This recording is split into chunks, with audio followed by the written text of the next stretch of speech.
नमस्कार। रविंद्रनाथ टैगोर विश्वविद्यालय के टैगोर विश्व कला एवं संस्कृति केंद्र, भाषा कला और मानविकी विभाग और टैगोर राष्ट्रीय नाट्य विद्यालय की साझेदारी में आयोजित प्रणति पर्व में आप सबका हम हार्दिक स्वागत करते हैं, अभिनंदन करते हैं। टैगोर विश्वविद्यालय के इस परिसर में दाखिल होते हुए और यहाँ का हिस्सा होते हुए ये बताना गैर ज़रूरी नहीं है कि आज विश्ववरेण्य गुरुदेव, कवि, भारतीय संस्कृति के उद्गाता श्री रविन्द्रनाथ टैगोर जी की जयंती है और 7 मई को सारा देश उनके प्रति अपनी अनन्य कृतज्ञता व्यक्त करता है और उनकी विरासत को बहुत ही आदर के साथ याद करता है। आज हमारे लिए भी यह अवसर है जब हम रविन्द्रनाथ टैगोर की उस महान विरासत का स्मरण करें, उन अध्यायों को बाँचने की कोशिश करें, उन पहलुओं को बटोरने की कोशिश करें जो आज भी हमारी भारतीय आत्मा की आवाज़ बनते हुए आने वाली पीढ़ियों का मार्ग प्रशस्त करती हैं। लिहाजा हमने ये कोशिश की कि टैगोर के प्रति प्रणति का ये प्रकल्प हम रचें और हमारी ये कोशिश है कि टैगोर की व्यक्तित्व से, उसकी शख्सियत से जुड़े हुए जो पहलू थे कला और सर्जना के, उनको याद करें। और आज हमने टैगोर की कला के आदर्श विषय पर बातचीत करने के लिए देश के ही नहीं बल्कि विश्व ख्याति प्राप्त शिल्पकार, चित्रकार, हम सब के अत्यंत आत्मीय और भारत भवन के रूपंकर प्रभाग के प्रभारी आदरणीय श्री देवीलाल पाटीदार जी को आमंत्रित किया है। हम पाटीदार जी की उपस्थिति का आदर करते हैं, अभिवादन करते हैं। उनके साथ कला प्रेमी, उनकी जीवन संगिनी आदरणीय शिखा पाटीदार जी भी हमारे बीच उपस्थित हैं। दिन की दिलचस्पियाँ हम लगातार कला के परिसरों में देखते रहते हैं और लगातार उनकी एक वैचारिक उपस्थिति हमारे साथ भी बनती है, उनका भी हम स्वागत करते हैं। हमारे माननीय कुलपति महोदय प्रोफेसर डॉक्टर ब्रह्म प्रकाश पेठिया जी, वे एक प्रेरक उपस्थिति की तरह हम सबका संबल बढ़ाते हैं आज भी हमारे आग्रह पर, बल्कि विश्वविद्यालय के प्रथम नागरिक होने के नाते भी हम कह सकते हैं कि उनकी उपस्थिति हम सबके बीच बन रही है। सर, मैं आपका भी बहुत स्वागत करता हूँ। हमारी भाषा कला और मानविकी विभाग की अधिष्ठाता और सारी गतिशील नेतृत्व में जिनकी उपस्थिति को हम हमेशा ही बहुत उत्साही देखते मानते रहे हैं, आदरणीय डॉक्टर संगीता जौहरी हमारे साथ हैं, उनका भी स्वागत। आप सब जो अपना वक्त निकाल कर इस प्रकल्प को अपने लिए ज़रूरी मानते हुए यहाँ पर उपस्थित हैं कथा सभागार में, आपका स्वागत। और विशेष रूप से मैं सर्जना अकादमी के श्री सुनील शुक्ला जी हमारे साथ उपस्थित हुए हैं अपने कुछ साथियों के साथ। सुनील भाई, आपका भी हमारे इस परिसर में हार्दिक स्वागत, अभिनंदन है।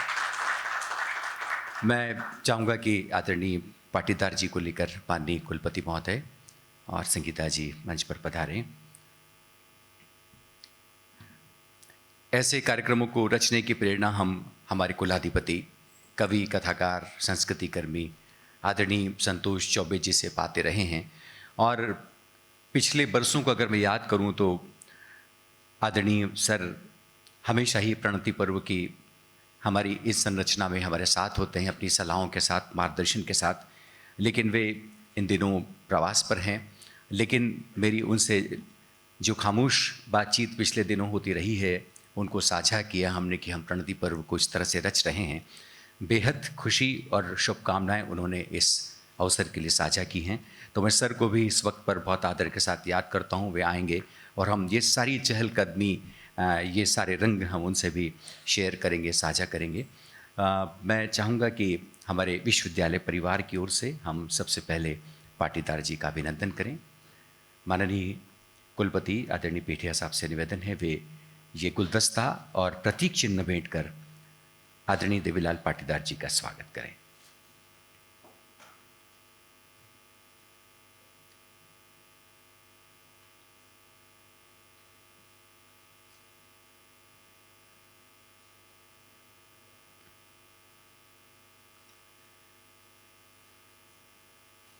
तालियों से हम आदरणीय पाटीदार जी का स्वागत करें।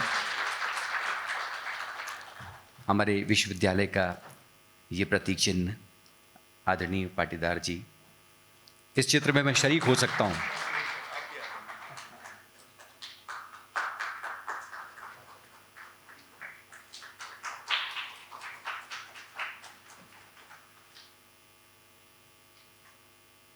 और हमारी डीन संगीता जी से निवेदन करता हूँ वे हमारे कुलपति जी का फूलों से स्वागत करें। सर, इस व्यासपीठ पर जब आप विराजते हैं तो आपका सम्मान करना, आपका अभिनंदन करना हमारा फर्ज बनता है। आज के कार्यक्रम के अगर हम आयामों को देखें तो टैगोर का रविंद्र संगीत, टैगोर की चित्रकला, टैगोर का नाट्य सृजन और टैगोर की अपनी सांस्कृतिक यात्रा में जो विभिन्न पड़ाव उनके आए हैं, उन सबको हमने समूहने की, संजोने की कोशिश आज के इस प्रकल्प में हमने की है, इस रूपक में हमने की है। लेकिन टैगोर के व्यक्तित्व के अगर कुछ बहुत महत्वपूर्ण बिंदुओं को हम छूने की कोशिश करें तो आप सब जानते हैं कि आज़ादी के पहले का वक्त था और टैगोर 1861 में उनका जन्म हुआ 7 मई को।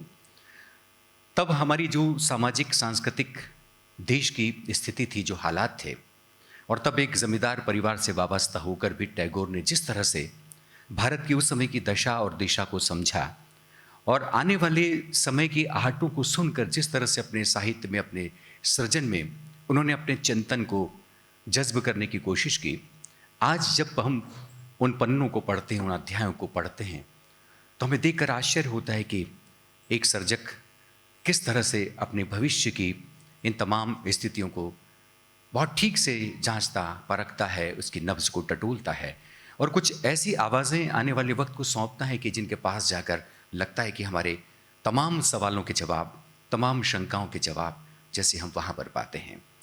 टैगोर ही वो थे जिन्होंने भारत को ये गौरव प्रदान किया कि विश्व का सबसे सर्वोच्च साहित्य का पुरस्कार, जिसे नोबेल पुरस्कार के नाम से हम जानते हैं, वो प्राप्त करने का गौरव इस देश को दिया। आप सब जानते हैं कि 1913 में गीतांजलि को नोबेल पुरस्कार के लिए चुना गया।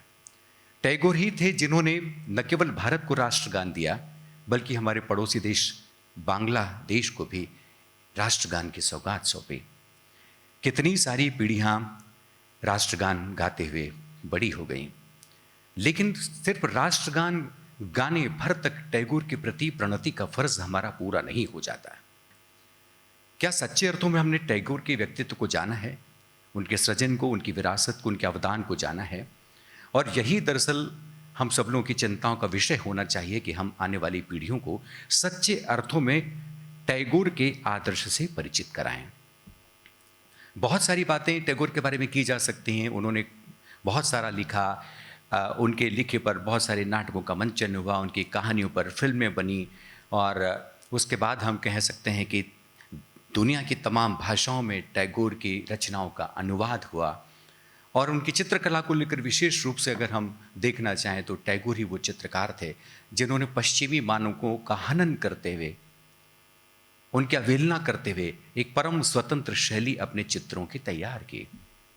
उसे बाद की पीढ़ी ने कितना ठीक से देखा, जाना, ये अलग बहस का विषय है और पाटीदार जी से इस पर हम संवाद भी करेंगे।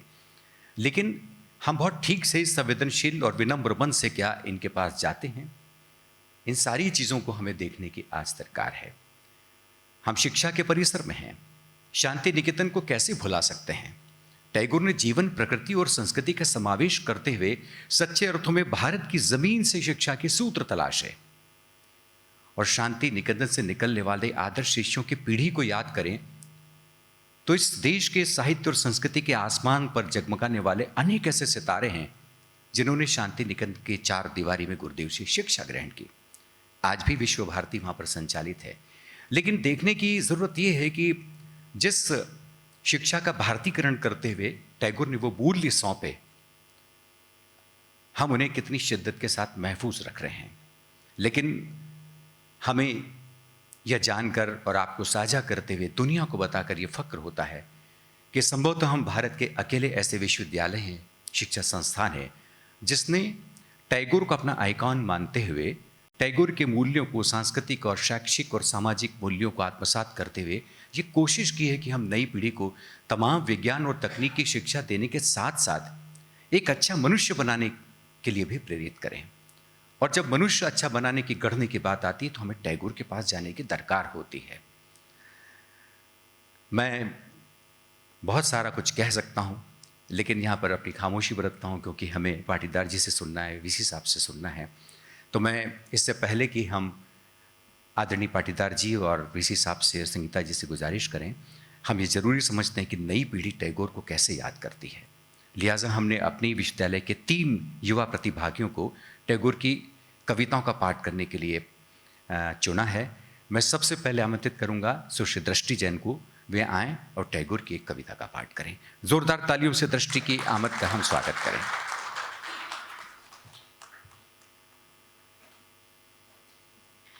कविता का शीर्षक है मन जहां डर से परे है।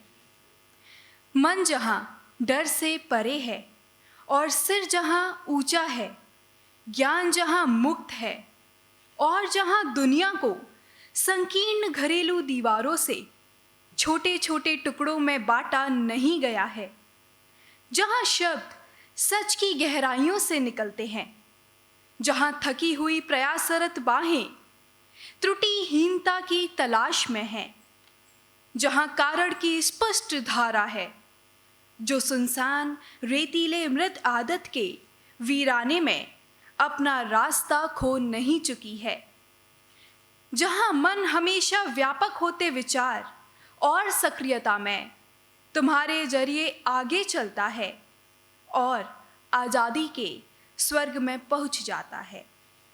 ओ पिता, मेरे देश को जागृत बनाओ। धन्यवाद। बहुत बहुत धन्यवाद दृष्टि। और इसके बाद मुदित श्रीवास्तव। शुक्रिया विनय सर। आप सभी को नमस्ते। ये मेरी भी एक पसंदीदा कविता है उनके द्वारा लिखी हुई। मेरे प्यार की खुशबू वसंत के फूलों सी, मेरे प्यार की खुशबू वसंत के फूलों सी चारों ओर उठ रही है। यह पुरानी धुनों की याद दिला रही है। अचानक मेरे हृदय में इच्छाओं की हरी पत्तियां उगने लगी हैं। अचानक मेरे हृदय में इच्छाओं की हरी पत्तियां उगने लगी हैं। मेरा प्यार पास नहीं है, मेरा प्यार पास नहीं है, पर उसके स्पर्श मेरे केशों पर है और उसकी आवाज़ अप्रैल के सुहावने मैदानों से फुसफुसाती आ रही है। उसकी एकटक निगाह यहाँ के आसमानों से मुझे देख रही है। उसकी एकटक निगाह यहाँ के आसमानों से मुझे देख रही है, पर उसकी आंखें कहाँ हैं? उसके चुंबन हवाओं में हैं। उसके चुंबन हवाओं में हैं, पर उसके होठ कहाँ हैं? शुक्रिया। बहुत धन्यवाद मुदित। और इसके बाद सुश्री श्रेया शर्मा।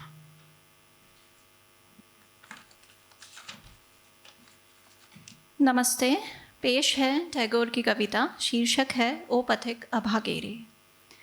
अनसुनी करके तेरी बात ना दे जो कोई तेरा साथ, तो तू ही कसकर अपनी कमर अकेला बढ़ चल आगे रे। ओ पथिक अभागे रे, ओ पथिक अभागे रे। देख कर तुझे मिलन की बेर सभी जो लें अपने मुख फेर, ना दो बातें भी कोई करे सभय हो तेरे आगे रे। अरे ओ पथिक अभागे रे, अरे ओ पथिक अभागे रे। तो अकेला ही तू जी खोल, सुरीले मन मुरली के बोल। अकेला गा, अकेला सुन, अरे ओ पथिक अभागे रे। अकेला ही चल आगे रे, अकेला ही चल आगे रे।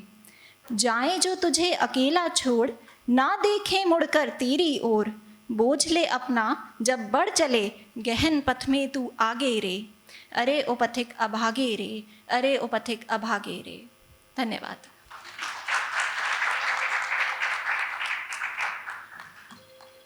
इन कविताओं से गुजरकर हम पाते हैं कि जीवन के बीहड़ अंधेरों में एक ठहरी हुई सी उम्मीद हमें टैगोर की कविताओं में, उनके साहित्य में दिखाई देती है। और इस उम्मीद को एक मंत्र की तरह रचते हुए टैगोर ने कभी कहा था, एकला चलो रे। इससे पहले कि हम कार्यक्रम के सिलसिले को आगे बढ़ाएं, आइए हम सब मिलकर सुनते हैं टैगोर का मंत्र गीत एकला चलो रे।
যদি সবাই ফিরে যায়, ওরে ওরে ও অভাগা সবাই ফিরে যায়, যদি গহন পথে যাবার কালে কেউ ফিরে না যায়, যদি গহন পথে যাবার কালে কেউ ফিরে না যায়, তবে পথের কাঁটা ও তুই রক্ত মাখা চরণ তলে একলা দলরে, ও তুই রক্ত মাখা চরণ তলে একলা দলরে, যদি তোর ডাক শুনে কেউ না আসে তবে একলা চলো রে, যদি তোর ডাক শুনে কেউ না আসে তবে একলা চলো রে।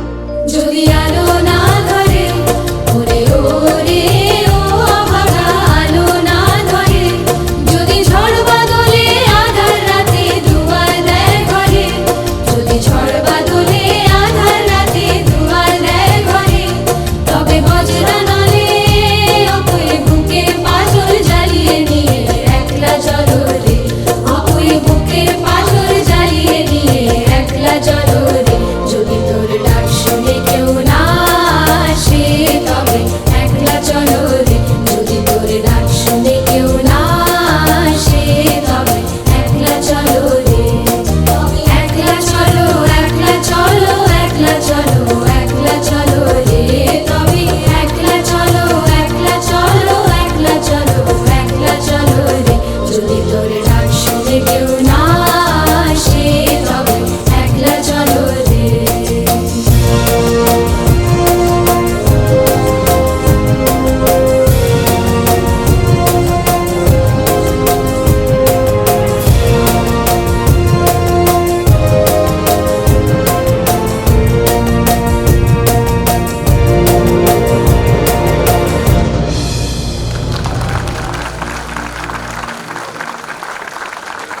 एकला चलोरी को इस तरह से देखते हैं तो हमें 4-5 बरस पहले की याद आती है। मिंटो हॉल याद आता है, रविंद्र भवन का सभागार याद आता है, और तब हमारे निवेदन पर हमारे शहर की विख्यात भरतनाट्यम और कथक नृत्यांगना सुश्री श्वेता देवेंद्र और क्षमा मालवी ने मिलकर लगभग इन 100 बच्चों को तैयार किया, और इस तरह से टैगोर की चुनिंदा रचनाओं जिन्हें हमने एक रूपक में बांधा गीतांजलि के नाम से, और इनका भव्य मंचन किया था। प्रणति पर्व की शुरुआत इस तरह से लगभग 5 बरस पहले हमने की थी। यह हमारा सौभाग्य था कि हमें आशीर्वाद देने कोलकाता में, यानी कि उस बंग भूमि में हिंदी रंगमंच की अलख जगाने वाली आदरणीय सुश्री उषा गांगुली, जो हमारे लिए अब स्मृतिशीष है, वे हमारे साथ जुड़ी रहीं। ये जो हम टैगोर राष्ट्रीय नाट्य विद्यालय को इस तरह से एक साकार रूप में आज पा सके हैं, उसमें निश्चित रूप से आदरणीय उषा गांगुली जी की भी अपनी एक उम्मीद, अपनी एक सलाह हमारे साथ थी। तो हम उषा जी को बहुत मन से याद करते हैं। प्रणति पर्व में वे आई थी, चांडालिका जैसा टैगोर का नाटक लेकर आईं। उसके बाद कर्णकुटी संवाद के लिए हमने आलोक चटर्जी और पापिया दासगुप्ता जी को बुलाया। विसर्जन नाटक तो हमारे टैगोर नाट्य विद्यालय के बच्चों ने अभी लगभग एक पखवाड़ा बीता होगा, रविंद्र भवन में उसका मंचन किया। हमने रविंद्र संगीत पर केंद्रित कई प्रस्तुतियां की, और रेनी वृंद को हमने विशेष रूप से विश्वरंग में ही नहीं बल्कि हमारे विश्वविद्यालय में भी कई बार आमंत्रित किया।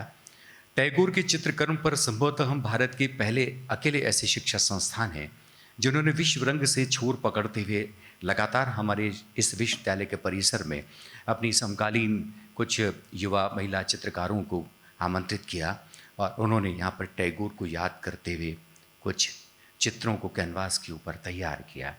इस तरह से एक बहुत ही बहुआयामी स्वरूप प्रदान करते हुए हम टैगोर के प्रति प्रणति व्यक्त करते रहे हैं, और ये मौका साल में एक बार आता है जब हम टैगोर की जयंती पर भी इस तरह से पेश आते हैं। आदरणीय देवीलाल पाटीदार जी से मेरी इस पर लंबी बात हुई, और हमने ये देखा कि ऐसे कौन से हम आयाम बातचीत के छोर हम पकड़ें जिसमें हम सही अर्थों में टैगोर की कला के आदर्श की शिनाख्त कर पाएँ, टैगोर को ठीक से देख पाएँ। जब इन सारे मंतव्यों को लेकर आदरणीय वीसी साहब के पास मैं पहुंचा, हमारे आदरणीय पेठिया जी के पास, तो उन्होंने कहा कि मेरा अपना जो कैरियर रहा है, मेरी शिक्षा दीक्षा रही है, वो निश्चित रूप से कुछ अलग रही है, लेकिन एक भारतीय होने के नाते मेरा ये फ़र्ज़ बनता है कि मैं जब जब हमारी आदर्श विरासत को गढ़ने वाले विभूतियों का स्मरण हो तो मैं पूरे मन से उनके पास जाना चाहता हूँ। और इस विश्वविद्यालय का कुलपति होने के नाते ये मेरा उत्तरदायित्व भी बनता है कि मैं टैगोर के ऐसे भावभीने आत्मीय प्रसंग में शामिल हूँ। मैं चाहूँगा कि शुभकामना संदेश टैगोर को याद करते हुए आदरणीय कुलपति महोदय हमसे साझा करें। मैं बहुत सम्मान के साथ उन्हें आप सबके बीच आमंत्रित करता हूँ।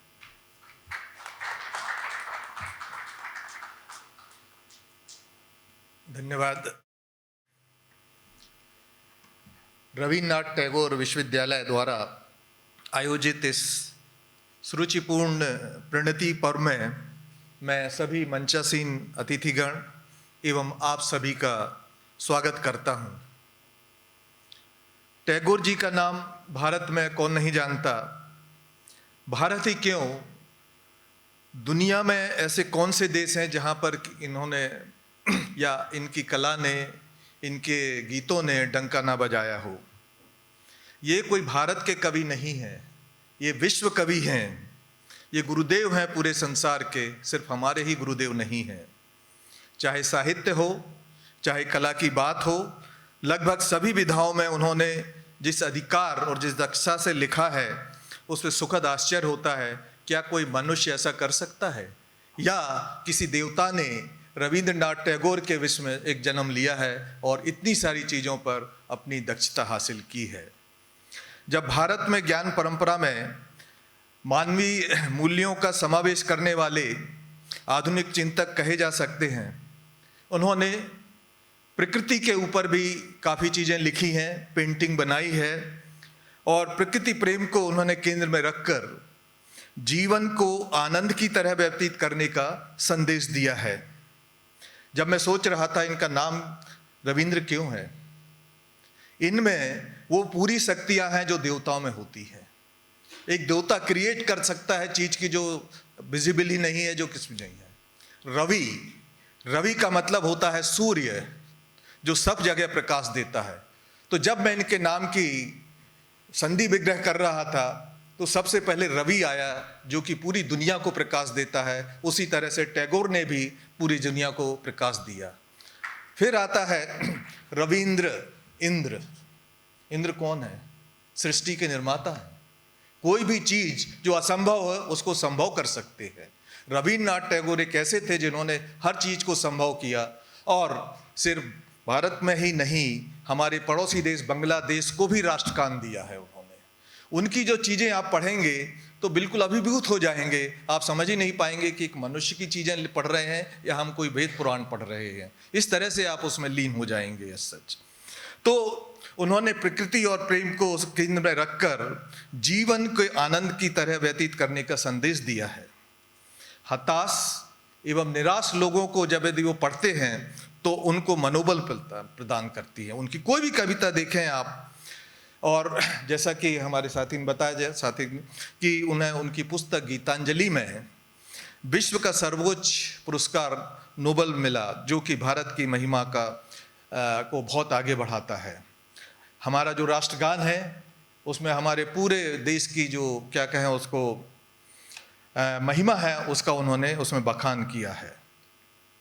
शांति निकेतन पूरा विश्व में प्रसिद्ध है, और उस जैसा आदर्श गुरुकुल शिक्षा उन्होंने स्थापित करके शिक्षा को, जीवन को संस्कृति से जोड़ा है। उन्होंने हमेशा संस्कृति को आगे सबसे उच्च स्थान दिया है।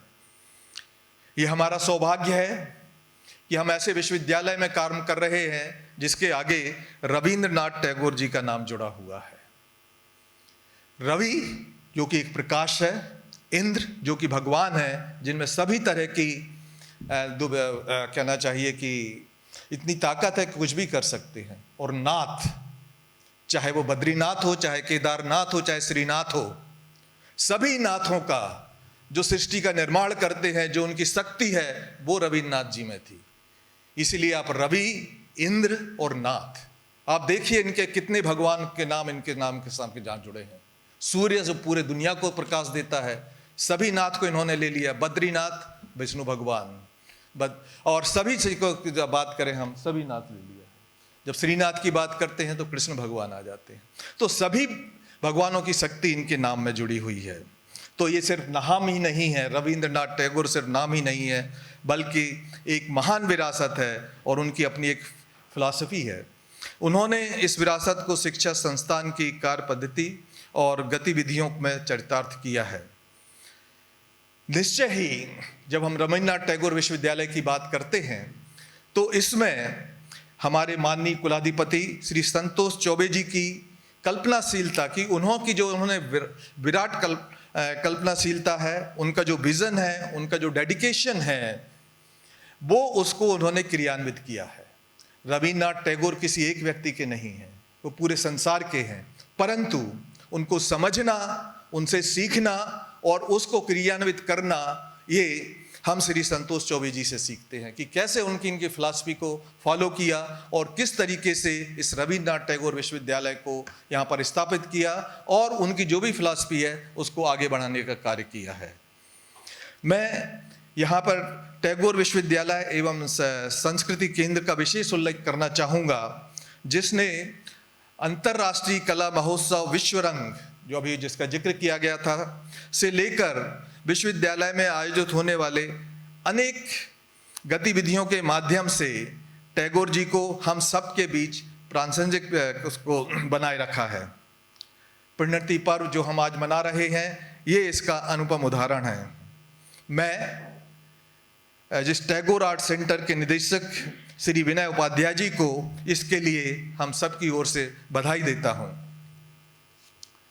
श्री देवीलाल जी पाटीदार जैसे प्रसिद्ध कला चिंतक एवं कलाकार को सुनना आज हमारे लिए एक रोचक अनुभव होगा। सर, हम आपके उसका इंतजार कर रहे हैं। हम श्री मनोज नायर जी के निर्देशन में टैगोर नाट्य विश्वविद्यालय के जो विद्यार्थी हैं वो टैगोर जी के नाटक विसर्जन के चुनिंदा दृश्यों को क्या मंचन करेंगे, उसका भी हम लोग बेचैनी से इंतजार कर रहे हैं। मैं श्री पाटीदार जी का और सभी प्रतिभागी कलाकारों का हार्दिक अभिनंदन करता हूं। मैं श्री टैगोर जी की स्मृति को पुनः नमन करता हूं। धन्यवाद।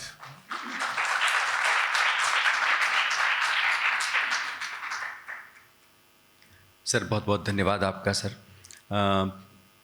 मैं आदरणीय संगीता जौहरी जी को आपके बीच आमंत्रित करता हूं। अक्सर ही हम जब अपने किसी भी स्वप्न को रचते हैं, किसी भी कार्यक्रम की संरचना करते हैं, तो उसकी कल्पनाशीलता में कई सारे लोगों की इच्छा शक्ति होती है, उनकी सलाहें होती हैं और उसे इस तरह से खूबसूरत जामा पहनाने के लिए निश्चित रूप से उनका होना हमारे लिए हमेशा बहुत महत्वपूर्ण होता है। आप सब जानते हैं इस विश्वविद्यालय परिसर में संगीता जी की आवाजाही आपसे बहुत अछूती नहीं है। मैं बहुत सम्मान के साथ उन्हें आमंत्रित करता हूँ। वे हमारी अधिष्ठाता हैं, आदरणीय डॉक्टर संगीता जौहरी। आदरणीय वीसी सर, पाटीदार सर और विनय सर और सभागार में उपस्थित सभी गणमान्य अतिथि, आप सबको आज इस विशेष दिवस टैगोर जयंती की हार्दिक शुभकामनाएं। मैं विनय जी से अनुमति लेकर अपनी स्पीच को आज इंग्लिश भाषा में आप सबके बीच प्रस्तुत करूंगी। उसका कारण ये है कि जो हमारे विश्वविद्यालय ने आईसेक पब्लिकेशन ने जो बुक रिलीज़ की थी सर, रविंद्रनाथ टैगोर जी पर एक बायोग्राफी, उसकी कुछ लाइंस से मैं आज अपनी स्पीच आप सबके समक्ष प्रस्तुत करना चाहती हूँ। मैं चाहती हूँ कि उस बायोग्राफी को हमारे सभागार में जो भी बच्चे बैठे हैं, डीन्स, एचओडी और जो भी लोग शिक्षकगण हैं, उसे आप ज़रूर पढ़ें, क्योंकि मैंने उसे पढ़ा और मैंने उसे इंग्लिश में ही पढ़ा, तो मुझे लगा कि उसकी कुछ लाइंस आज इस उपलक्ष्य में आप सबके बीच साझा करनी चाहिए, क्योंकि हम सब शिक्षक हैं, या जो बच्चे बैठे हैं वो आने वाली पीढ़ी में भी शिक्षक हो सकते हैं, या ये भी कह सकते हैं कि हम शिक्षक के साथ साथ एक आम आदमी भी हैं और साथ ही साथ हम आने वाली पीढ़ी को दिशा निर्देश देने वाले भी हैं। तो मैं चाहती हूँ कि मैं अपनी स्पीच की शुरुआत वहीं से करूँ। I'll start my speech with the lines taken from the booklet Rabindranath Tagore, a biography, published by our own publication. Page 33, lines. Rabindranath recalled his school days, writes, "When we were children, we were not allowed to move and were treated like a museum's dead specimen. And lessons were fired upon us like cannonballs, similar to hailstoning flowers. He believed that a child should be provided with an environment that increases his curiosity and allows him or her to comprehend the world as it is simple and full of happiness. The child should be encouraged to do his own work and should minimize the dependency on the teacher. He believes in the teaching of arts, emotion, sensation, nature, and science. He believes in the philosophy of holistic development." We at Rabindranath Tagore University, now here I am starting my speech, tries to do this since beginning, and it is imbibed in our vision as well. And now with the intervention of national education policy, this vision is supported. Still, my question to myself and to all of us who are sitting in this auditorium, are we sincerely doing it? Are we supporting our kids for all types of education equally? Are we sure that our child is free to think, to act, to perform? I know it's tough to answer because the professionals and the personal people are not really able to answer this. We all are by default conditioned to follow set of rules, regulations, policies. And despite of saying that we are free to innovate, apply reforms, yet not completely free. I hope you all must be agree with me. This is the irony of our nation and of our HEIs specifically. It's high time now to think, to transform, to bridge the gap of what we are providing to our young generation and what they actually desire, want, or deserve. We all are now very much focused and conscious about Sustainable Development Goal 4 SDG, titled as Quality Education, and taking rigorous steps towards that side. Yes, the results are visible up to an extent, still long way to go. All these transformation, changes, innovation will only be possible if we all human are ready to imbibe the changes in our life, in our mind. Tagore always talks about breaking the barriers, bringing out the change for harmony, peace, happiness, and a world free from all evils. Today, on his birthday, let us all take the pledge to support his philosophy, his ideologies, his dream, his vision. We at RNTU is trying and can initiate actions to support his dream of happy and prosperous world. I would like to give a pause on my words with the lines of his poem he wrote in the year 1941 during his last days of life. In his poem, he evaluated his limit as a poet. Its last lines were, "I accept this accusation that my music remained incomplete, and my poems, even after crossing many different paths, could not find their final destination." Let us all be together to give the final destination to his poems. Thank you.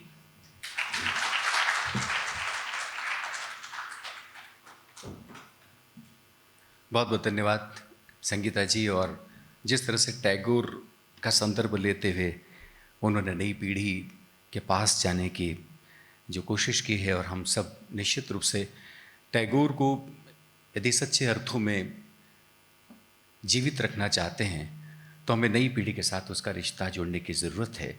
और टैगोर खुद अपने सृजन कर्म में जब उतरते थे तो निश्चित रूप से एक निर्भीकता के साथ निडर होकर एक स्वतंत्र चेता मनुष्य के रूप में हम उन्हें अपनी कलाओं के पास जाते सोचते हुए देखते हैं, चाहे बात रविंद्र संगीत की हो, चाहे चित्रकला की हो, चाहे उनके साहित्य की हो।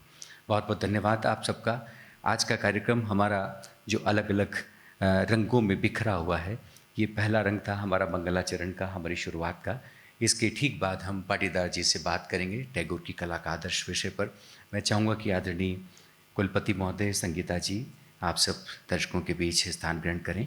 पाटीदार जी बने रहिएगा। थोड़ी सी हमारी मंच की व्यवस्था तब्दील होगी।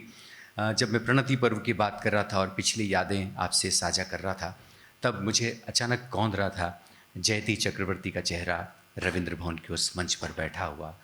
और जयति चक्रवर्ती विशेष रूप से कोलकाता से हमारे आमंत्रण पर विश्व रंग की एक गतिविधि के रूप में आई थी और बहुत सारे गीत उन्होंने बांग्ला गीत टैगोर के और रविंद्र संगीत से जुड़े हुए गीतों को प्रस्तुत किया था।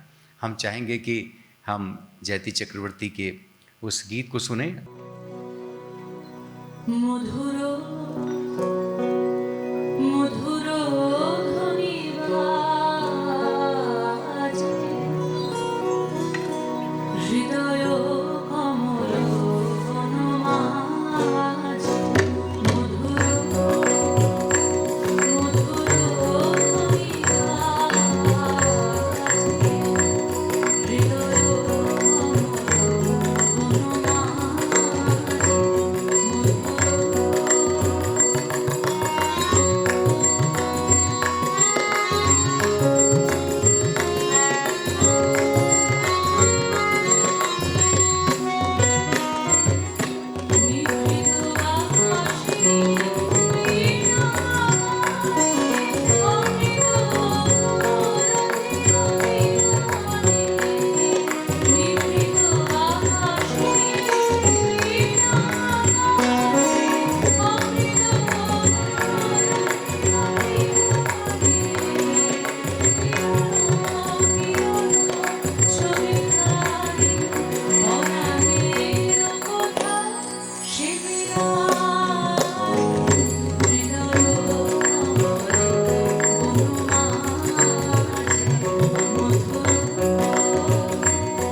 आज प्रणति पर्व का ये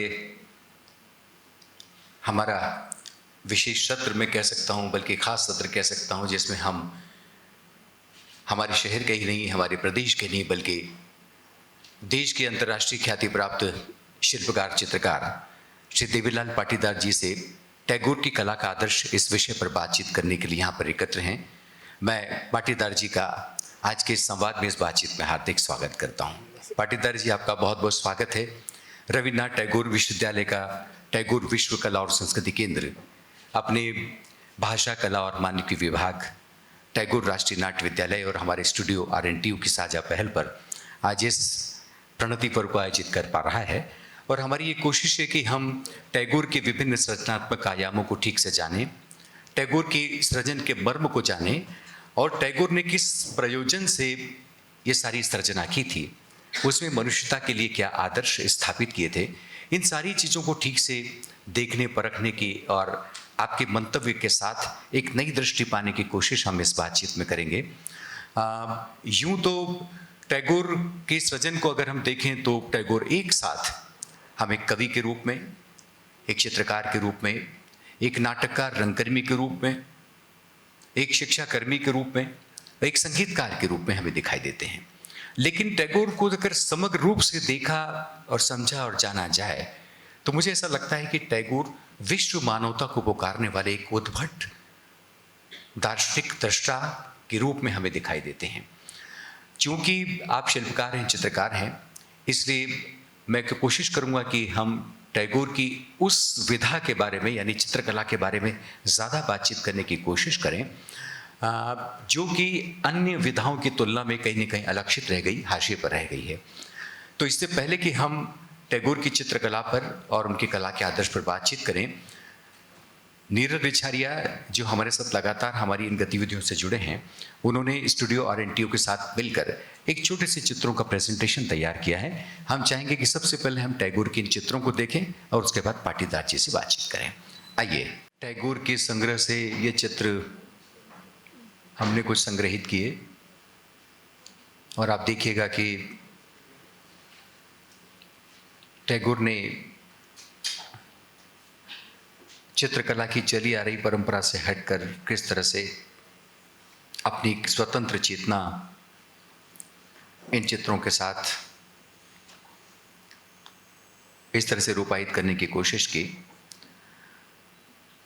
इन चित्रों का संग्रह हमने विश्व रंग के दौरान किया था और आप में से बहुत सारे लोगों को याद होगा कि बहुकला केंद्र भारत भवन के उस बहिरंग में विशेष रूप से ये चित्र प्रदर्शनी आयोजित की थी और संभवतः ये पहला मौका था जब टैगोर के चित्रों को एक साथ देश विदेश से आए दर्शकों ने उनको देखा, नई तरह से टैगोर की सर्जना को जानने की कोशिश की और हमने अपने इस रविन्द्रनाथ टैगोर विश्वविद्यालय में विशेष रूप से इन चित्रों को अपनी कला विथिका में प्रदर्शित किया है। श्री अशोक भौमिक जी देश के विख्यात चित्रकार, कला चिंतक, उनके मार्गदर्शन में श्री नीरज रिछारिया ने उनका संयोजन किया, उन्हें एकत्र किया और आज हमारी इस बातचीत के पूर्व रंग में हम इन चित्रों का अवलोकन कर रहे हैं। हमने ज़रूरी समझा कि इस पहले हम टैगोर के इन चित्रों को, उनकी कलाकृतियों को देखें, जानें। बहुत बहुत धन्यवाद। इन चित्रों को देखने के बाद टैगोर की एक दृष्टि हमारे सामने अलग सी आती है, क्योंकि टैगोर जब अपने गीतों में, अपनी कविताओं में उतरते हैं, टैगोर अपने उपन्यास लिखते हैं, टैगोर अपनी कहानियाँ लिखते हैं, तो टैगोर का वो सारा रचा हुआ बिल्कुल सीधा सीधा हमारे पास पहुंचता है कई आयामों में। लेकिन टैगोर के जो चित्र हैं वो चित्र इस तरह से बहुत आम फहम नहीं है कि हम चाहे जाए इन चित्रों को देख लिया करें। ये देश का दुर्भाग्य भी है कि हम ऐसा नहीं कर पाए।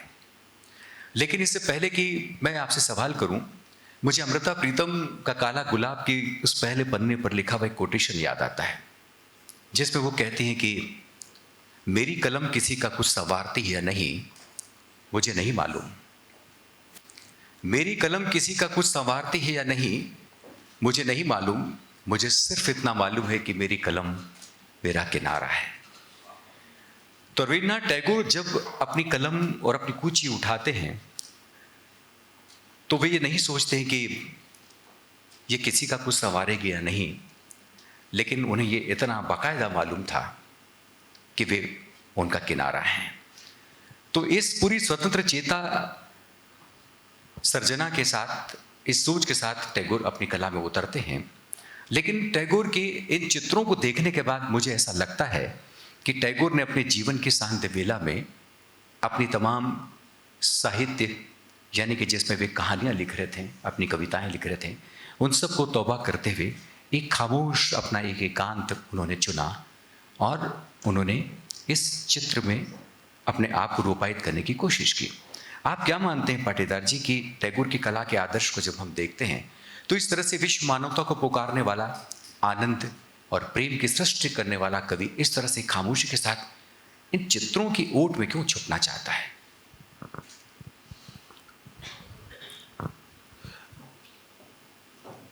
आप सबका बहुत शुक्रिया कि आप लोग यहाँ हैं।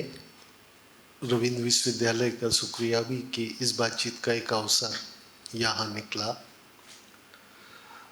हम सब लोग जानते हैं कि रविन्द्रनाथ जी को अगर हम महामानव भी कहें तो वो अतिशयोक्ति नहीं होगी, क्योंकि वो इतनी बड़ी प्रतिभा इतने माध्यमों में रही है, हम ही नहीं जानते, पूरी दुनिया जानती और मानती है। आज हम उनके जो चित्र या चित्रकला के नाम से या ड्राइंग के नाम से, रेखांकन के नाम से, कुछ प्रिंट के नाम से हमको मिलते हैं उसके बारे में बात करेंगे। और थोड़ा सा मेरा आग्रह आपसे ये है कि आप उनकी महानता को दरकिनार करें और एक सामान्य मनुष्य अगर कुछ रचना चाहता है या कुछ बनाना चाहता है जिसकी उस विधा को लेकर कोई ट्रेनिंग नहीं है, इस क्लू से हम उनके काम को देख सकते हैं। एक क्लू और मैं दे रहा हूँ कि वो जितने बड़े चिंतक और जितने बड़े सृजक और जितने बड़े कवि थे, आप जानते हैं कि इन सब चीज़ों का एक लगातार दबाव मन मस्तिष्क पे रचनाकार के होता है। तो मेरा सिर्फ अंदाज नहीं, पूरा विश्वास है कि चित्रकला को उन्होंने उस सारे दबाव में से एक रिलीफ के कॉर्नर की तरह अपने लिए चुना था, जिसमें वो जो मानक होते हैं, जो श्रेष्ठता है, जो स्किल है, जो वो सारी चीज़ें हैं, उन सबको दरकिनार करके एक अबोध बच्चा न कहेंगे क्योंकि वो तो बड़े थे, तो एक अबोध मनुष्य की तरह वो सीधे रचना शुरू करते थे। एक और चीज़ मैं समझने के लिए बता रहा हूँ कि किसी भी रचना के लिए हमको एक एकांत की ज़रूरत होती है और उस एकांत में हम अपने साथ होते हैं। और इसका एक दूसरा अर्थ अगर करें कि अगर हम अपने साथ हैं तो उस वक्त हम जगत के साथ नहीं होते या हमारे लिए जगत नहीं होता। और ये जो हमारे लिए जगत का नहीं होने का एहसास है या अपने साथ होने का एहसास है, दरअसल यही रचनाकार को ब्रह्म की जगह पे लाता है, जहाँ आप पहली बार रच रहे हैं। जैसे जब ब्रह्म ने रची इस दुनिया को, ब्रह्मा ने, तो उनके आगे कोई रेफरेंस और कोई मानक और कोई वो नहीं था। उन्होंने अपने तरह से चीज़ों को रचा और वो विविधता और वो सारी चीज़ अब हमारे सामने है। ठीक ऐसे ही रविंद्रनाथ अपने एकांत में जब अपना काम शुरू करते हैं तो उनके आसपास के लोग क्या बना रहे हैं या दुनिया क्या बना रही है, इस सब से बिल्कुल अपने को अलग करके उनके मन में क्या चल रहा है, उनकी दृष्टि में क्या चल रहा है, वो सीधे अपने दिल से अपने हाथ को जोड़ देते हैं और जो सामने आता है उसे आने देते हैं। उसे स्किलफुल करने की या कोई चीज़ पहले से तय है जैसा करने की वो बिल्कुल नहीं कोशिश करते। पाटीदार जी, ये टैगोर तो अपना आग्रह जो उनका अपना था उसके साथ में वे इसमें आए, लेकिन जिस वक्त टैगोर अपने चित्र बना रहे थे उस वक्त बहुत सारे चित्रकार भी सक्रिय थे। और अगर देखें दो जिसमें हम फ्रांस की बात कर सकते हैं कि उसको तो हम मानते हैं कि कलाओं का सिरमौर, सबसे प्रेम करने वाला कलाओं का देश मानते हैं।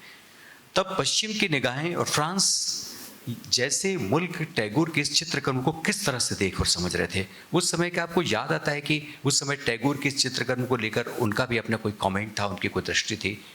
वो क्या सोच रहे थे, दुनिया किस तरह से देख रही थी उनको?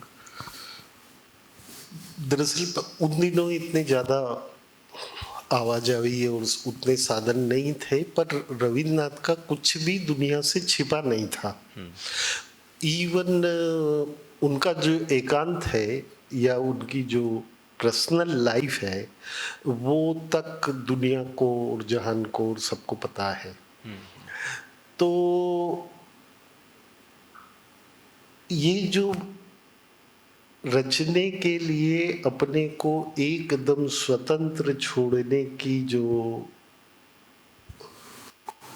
ये भारतीय दृष्टि है रचना की, जिसमें हम कोई मानक पहले हमारे आगे जैसे रिनासा में है या बात के उसमें रहा, इवन उनकी दृष्टि को समझने के लिए हम शांति निकेतन का उदाहरण भी ले लेते हैं, जहां उन्होंने एक प्राकृतिक वातावरण में देश भर के बच्चों को इकट्ठा किया, कुछ टीचरों को इकट्ठा किया और अपने तरह से लोगों को काम करने का अवसर दिया। इवन मैं मेरी बात को आपसे कनेक्ट करने के लिए बताता हूं कि शांति निकेतन से एकदम लगा हुआ संथालों का गांव है और वहाँ के जो आदिवासी लोग हैं और कुछ आदिवासी बच्चे भी शांति निकेतन कॉलेज जब बना तो उसके साथ जुड़ गए।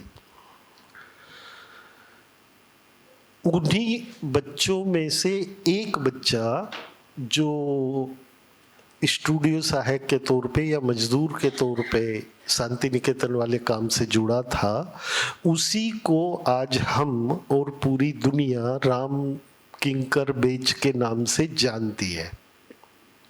इसका मतलब है कि राम किंकर बेज इस बात का बहुत अच्छा उदाहरण है कि दरअसल सृजन करने की इच्छा ही असल चीज है। अगर आपको कौशल और शिक्षा और ये वो सब नहीं भी है तो यहाँ हाल में जितने लोग बैठे हैं वो कोई ऐसा सृजन और कोई ऐसा मानक रच सकते हैं जो अपनी दृष्टि में, अपनी शैली में, अपनी सभी चीजों में इतना अनूठा होगा कि पूरी दुनिया के लिए वो एक मानक की तरह बाद में काम आएगा। जैसे हमारे यहाँ लोकल मध्य प्रदेश के उदाहरण से बात करें तो जो राम किंकर बेज के साथ रविन्द्रनाथ टैगोर के सानिध्य में हुआ, ठीक वैसा ही हमारे भोपाल में स्वामीनाथन के साथ जनगण सिंह श्याम का हुआ।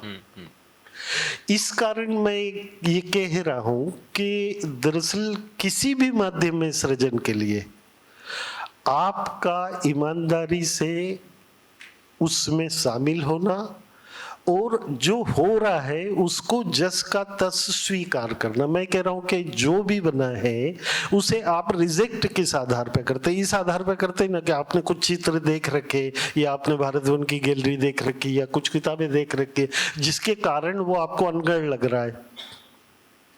अगर उस सब को आप हटा दें तो जो बना है उसके बारे में इस तरह से देखने की जरूरत ही नहीं है। जैसे मैं बोल रहा हूं कि ब्रह्मा ने जब दुनिया बनाई और मान लो उन्होंने मछली बनाई या कीड़ा बनाया तो वो जैसा उन्होंने बनाया किसी से कंपेयर करने का और उसको अधूरा या असुंदर कहने का कोई आइडिया नहीं है। ये सारे आइडिये दुनिया के, प्रोफेशन के और दुनियादारी के हैं, सृजन के नहीं हैं। पाटीदार जी जब टैगोर अपने जीवन में जब उन्होंने चित्रकला शुरू की तो जैसा कि हम सब जानते हैं कि वो उनके जीवन का सांध्य बेला थी और वो कैसे थे, उन्होंने इसको सांध्य प्रेयसी कहा था कि चित्रकला मेरे लिए सांध्य प्रेयसी है। तो उस वक्त उनके भीतर किसी स्थापना का या आत्म प्रवंचना का इस तरह से कोई भाव नहीं था कि टैगोर को नोबेल मिल चुका था, टैगोर सारी दुनिया में स्थापित हो चुके थे। तब उनको ये नहीं लगा कि यह आग्रह नहीं था कि मुझे एक चित्रकार के रूप में ऐसी दुनिया जाने। ये अलग बात है कि उनका एक बहुत ही विराट मन था और ऐसी उदारता थी कि उन्होंने नहीं सोचा। लेकिन अगर टैगोर से इंस्पायर होकर इस तरह से अगर हमारी नई पीढ़ी चित्रकारों की आती है, लेकिन आज समानांतर दूसरा दबाव उनका अपनी स्थापना का है और माफ़ कीजिएगा कि बाजार फलता फूलता सा चित्रकला या तमाम कलाओं के सामने है। तो आज इस वक्त टैगोर की कला के आदर्श को अगर हम ऐसा देखें कि सिर्फ अपनी मुक्ति के लिए, अपने आनंद के लिए, अपने एकांत के लिए अगर हम ऐसा सृजन करें तो क्या ये संभव है? या जैसा कि आप कह रहे हैं कि नहीं ऐसा हो सकता है, आप इस बेचैनी को किस तरह से देखेंगे? मैं ये कह रहा हूँ कि किसी भी माध्यम से प्रोफेशनली जुड़ना या उसे अपने जीवन का ध्येय बनाना एक बात है और उसे हॉबी में रखना या जीवन के साथ उसको टाइप करना बिल्कुल दूसरी बात है। जैसे पूरे देश में सारे बच्चे क्रिकेट खेलते हैं, सभी को टीम में शामिल नहीं होना है, उनको खेलने में मजा आता है। बहुत सारे अमेचर ग्रुप वाले नाटक करते हैं, नाटक में उनको मजा आता है, उनको देश का बेस्ट नाटककार नहीं बनना है। ऐसे ही चित्रकला, संगीत और दूसरे जो कला माध्यम है उन सब को भी हमें जीवन के साथ बरतने की जरूरत है, उसी प्रोफेशन में जाने की या उसी में, क्योंकि तब तो फिर सारी कलाएं खाली प्रोफेशनल लोगों की चीज बन जाएगी, बाकी समाज का उसके साथ सीधा रिश्ता नहीं बनेगा। मैं ये कह रहा हूँ जैसे लोक समाजों में होता है या आदिवासी समाजों में होता है कि वो नाच भी लेते हैं, गा भी लेते हैं, चित्र भी बना लेते हैं, ऐसा भी कर लेते हैं। हमारे अर्बन समाज का ये दुर्भाग्य है जो मॉडर्निटी के बाद पैदा हुआ कि हमने इन सब चीजों को प्रोफेशन के साथ, आइडेंटिटी के साथ, जीवन के ध्येय के साथ, उसके साथ जोड़ दिया और हम रचना शून्य हो गए। अगर हम प्रोफेशनल आर्ट में नहीं जा रहे हैं तो हमारा रचना से कोई संबंध ही नहीं बचा। वाह, ये वो चीज है जिसके लिए मैं रविन्द्रनाथ के काम को आपको इतना सहज सरल करके बता रहा हूँ, उनकी अवमानना नहीं कर रहा हूँ। मैं ये समझाने की कोशिश कर रहा हूँ कि आप में से जो भी व्यक्ति गाना चाहे, आप में से जो भी चित्र बनाना चाहे, आप में से जो भी मनुष्य होना पर्याप्त है रचना के लिए। और आप एक बार अपने मनुष्य होने के भरोसे पे खड़े होके कुछ भी करना शुरू करेंगे तो किसी गाइडेंस की जरूरत नहीं है। मनुष्य में ही ये कैलिबर है कि वो आप्त दीपो भव वाला जो मुहावरा है ना, वहां तक ले जा सकता है। चित्र की तो औकात ही क्या है। वाह वाह, बहुत अच्छा। देखिए, पाटीदार जी ने जो मनुष्य की जो अंतः चेतना है, जिसके भीतर सृजना का एक बहुत स्वाभाविक नैसर्गिक गुण जो हम सब के भीतर होता है, तो देखिए टैगोर ने इसको समझा और टैगोर ने कहा कि क्यों नहीं मैं चित्र बना सकता, जब मैं गा सकता हूँ, जब मैं संगीत रच सकता हूँ, जब मैं शब्दों के साथ इस तरह से एक नए शिल्प में कहानी गढ़ सकता हूँ, उपन्यास गढ़ सकता हूँ, तो फिर मैं चित्र क्यों नहीं बना सकता। यही उनके भीतर की एक सच्ची आवाज़ थी, जिसे पाटीदार जी कह रहे हैं कि वो दरअसल एक सच्चे मनुष्य की आवाज़ थी। वो टैगोर सुन पाए। तो टैगोर की कला का आदर्श यहाँ हमें पहुँचाता है कि सबसे पहले तो हमें अपने भीतर की आवाज़ को सुनना ज़रूरी है। और पाटीदार ने जैसे कि बुद्ध का स्मरण करते हुए कि बुद्ध ने कहा था कि आत्मदीपो भव, हम स्वयं अपना उजाला बने और भीतर स्वयं के आत्म तत्व की तलाश करें। तो ये हम सब के लिए, खास तौर पे जो छात्र पीढ़ी यहाँ पर बैठी है, वो इसे ठीक से देखे, समझे, जाने। लेकिन पाटीदार जी, ये अजीब विडंबना है, अजीब दुर्भाग्य है कि टैगोर को ठीक से जाना नहीं गया। और टैगोर को क्यों नहीं जाना गया, ये क्या राजनीतिक, सामाजिक और सांस्कृतिक कारण रहे कि टैगोर इतना अनिवार्य विभूति होने के बावजूद, कि जिसने अपने उस छोटे से जीवन में इतना बहुआयामी, विराट और गहरा जिया, उसको आने वाली पीढ़ियों ने या आने वाली सत्ताओं ने या आने वाले नेतृत्व ने ठीक ढंग से पहचाना क्यों नहीं, और उसे नई जनरेशन को ठीक ढंग से क्यों नहीं जोड़ा। दरअसल इसका मूल कारण जो एक उदात्त किस्म का भाव होता है और एक बड़ी जो मानवीयता होती है, वो इसका कारण रहा जो टैगोर में थी। इसको समझने के लिए मैं गांधी का उदाहरण देता हूँ कि गांधी के साथ हमारे देश में क्या हुआ। पूरी राजनीतिक जो उनके आसपास की थी या उसके बाद की थी, वो गांधी जिस निकष पे और जिस महानता पे ले जाना चाहते हैं आपको, ज्यादातर ने वहां जाने से इनकार कर दिया है ना। उनके अपने जो स्वार्थ हैं, छोटी छोटी इच्छाएं हैं, ये है। ठीक टैगोर भी कला को जिस जगह पे ले जाना चाहते हैं, उस जगह पे जाने के लिए बाकी दूसरे कलाकार, दरअसल मेरा कहना यह है कि मनुष्य के तौर पे भी अपने को बड़ा करना और स्किल के तौर पे कला की या म्यूजिक की जो है उसके तौर पे, दोनों का ही अभ्यास जीवन भर करना होता है। दरअसल हम जिसे मॉडर्न टाइम या मॉडर्निटी कहते हैं, इसमें हमने माध्यमों में तो अपने को विकसित किया, उसका स्किल सीखा। मनुष्य के तौर पे अपने को बड़ा मनुष्य बनाने का स्किल और उसकी लगातार कोशिश, दोनों एक साथ हमारे समाज में नहीं हो रही। अगर हम फिर से अपने को गढ़ने में जैसे मैं उदाहरण बताता हूँ, हमारे मट्टी के काम से जुड़ा है, जैसे कबीर और दूसरे संत हुए थे, ऐसे ही एक संत हुए हैं, वो कुम्हार थे जाति के, और मटके बनाते थे, रोज बनाते थे, और चीजें भी बनाते थे। तो एक दिन उनको ख्याल आया कि यार मैं जब इसे गढ़ रहा हूँ तो मैं अपने को नहीं गढ़ सकता क्या। अब सिर्फ इस ख्याल ने उन्हें एक महान संत में बदल दिया। मैं यही चीज कह रहा हूं कि कागज पे एक चीज गढ़ना, या मट्टी में एक चीज गढ़ना, या स्वरों में एक चीज गढ़ना बहुत छोटी चीज है। बड़ी चीज ये है कि उसी के पैरेलल हम अपने को उतना उदात्त, उतना बड़ा, उतना बहुत अच्छा। पाटीदार जी जब ये बात कह रहे थे कि दरअसल कागज़ पर और कैनवास पर हम कितना बड़ा बना रहे हैं, ज़रूरी ये है कि दरअसल अपने जीवन को कितना ठीक ढंग से हम चित्रित कर रहे हैं, उसको समझ रहे हैं।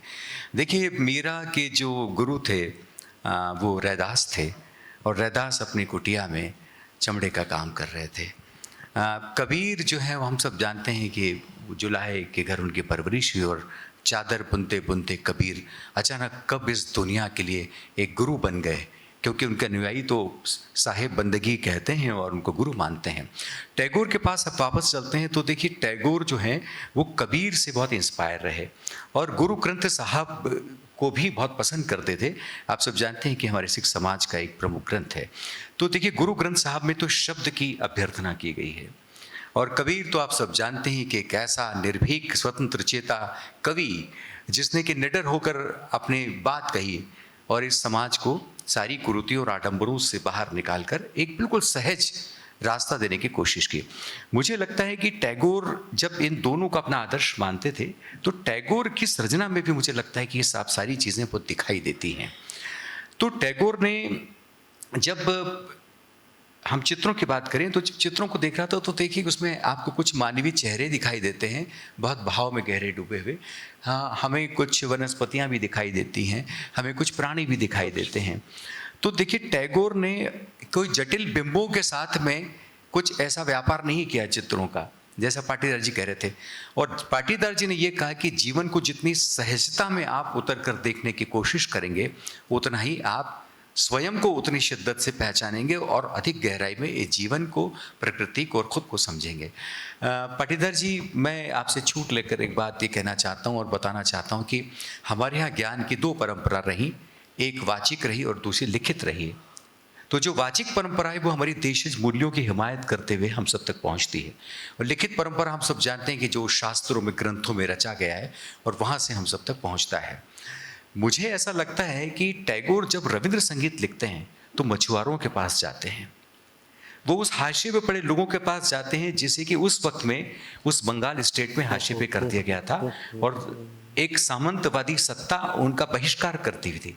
लेकिन टैगोर वहां गए, तो टैगोर ने महान रचने के लिए सहजता का मार्ग अपनाया। मुझे ऐसा लगता है कि शायद आप यही कुछ टैगोर के माध्यम से कहना चाहते हैं। आज सहज होना कठिन क्यों है? दरअसल रविन्द्रनाथ जी, हम सब लोग जानते हैं कि जिस परिवार को बिलोंग करते थे वो सिर्फ मालगुजार या जमींदार नहीं, करीब करीब राजा जैसी हैसियत उनको थी। और समाज में जो भेद है उन दिनों पहले भी था, अभी भी पूरी तरह ख़त्म नहीं हुआ है।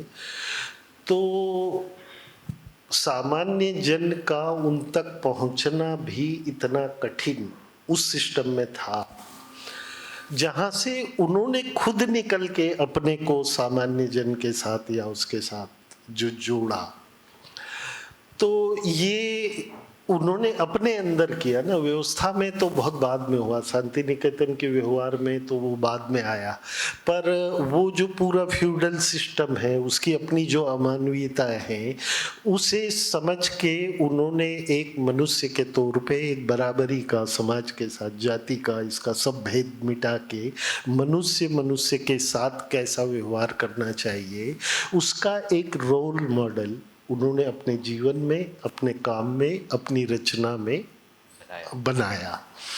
और दरअसल वो जो मैं पिछली बार कह रहा था कि दरअसल हमको अंदर भी कुछ बनाते रहना है, कुछ गढ़ते रहना है, कुछ वो करते रहना है, तब कागज पे आएगा। कागज पे हम ड्रामा कर सकते हैं, पोज कर सकते हैं, है ना, उससे वास्तविकता नहीं बदलती। समाज की या हमारी वास्तविकता बदलने के लिए हमें हम पे भी उतना ही काम करना पड़ेगा जितना टैगोर ने खुद पे किया। मतलब दरअसल साधु सन्यासियों की बात मैं नहीं कर रहा हूँ, पर जिसे हम रियाज कहते हैं उस वही रियाज अपने को बनाने की भी हम करें और अपने माध्यम की भी करें। अगर हमको उसमें प्रोफेशनली जाना है, मैं तो सलाह ये दे रहा हूँ कि प्रोफेशनली जाने की ज़रूरत नहीं है। आप अपने घर को, अपने जीवन को, अपनी सराउंडिंग को सुंदर बनाने के लिए, अपने जीवन को सुंदर बनाने के लिए रचना के माध्यमों से जुड़े, है ना, प्रोफेशन की तरह उसको बरतने के तो अच्छा भी है और उसकी हजार प्रॉब्लम है। प्रॉब्लम यह है कि पूरी दुनिया में पिकासो एक होगा, पर पूरी दुनिया में 50 लाख आर्टिस्ट है, वो क्या करेंगे? हमारे देश में 2 लाख से ज्यादा आर्टिस्ट है, 100 आर्टिस्ट का काम बिकता है, बाकी के लोग क्या करेंगे? तो जैसे बेरोजगारी इधर है, वैसे आर्ट और जो म्यूजिक के और डांस के वो ये जो सारे फील्ड है ना, इनकी ग्लोरी पे मत जाइए। जो वास्तविकता है वो ये है, पर इस हमको उससे जुड़ना तो है, उससे हमारे जीवन को और हमारे परिवार को, घर को सुंदर तो बनाना है। तो मैं आप सब लोगों को ये कह रहा हूँ कि रचना के सारे माध्यम जिसमें आपका मन रमे उसमें आप जाइए। उसको व्यवसाय या प्रोफेशन बनाने की अगर आपको लगती है कि जरूरत है और आप में इसका सामर्थ्य है तो आप करें, और नहीं तो उसको अपने शौक तक रखें।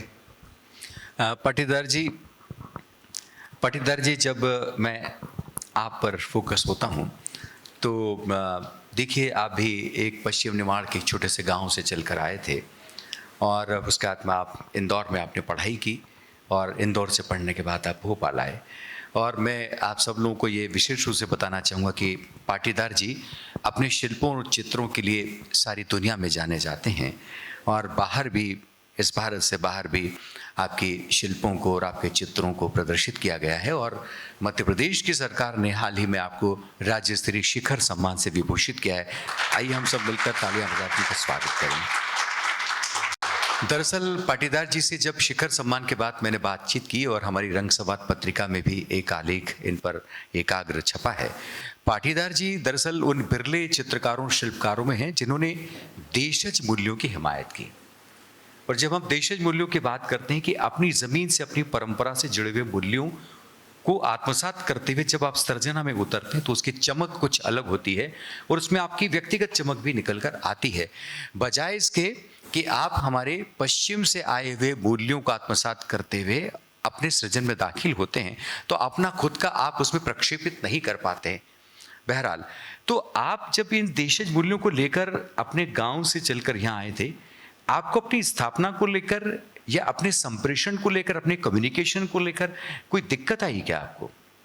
क्योंकि हमारी नई पीढ़ी के बहुत सारे लोग अगर इस फील्ड में जाना चाहते हैं और जैसे कि हमारी एनईपी कहती है, नई शिक्षा नीति हमारी कहती है कि आइए हम लौटें एक बार फिर अपनी पुरानी परंपराओं की ओर, पुराने कौशल की ओर जाएं, उन देशज कला माध्यमों के पास जाएं जहां से इतनी महान सांस्कृतिक निधि, एक संपदा हमारे आज भी विरासत के माध्यम से हम सब तक पहुंचती है। आपका क्या कहना है? ये एक अच्छी बात इन्होंने याद दिलाई, इस पे भी मैं कुछ कहना चाहता हूँ। दरअसल अभी कुछ साल पहले तक हमारे देश में जिसे जातिगत बंटवारे, धर्मगत बंटवारे, ये वो बंटवारे हैं, एक और बंटवारा था शहर और गांव वालों का। मतलब शहर में कोई भी आदमी है, किसी भी स्थिति का है, गरीब है, अमीर है, या पढ़ा लिखा है या जाहिल है, वो अपने से एक स्टेप नीचे मानता है था गांव वालों को।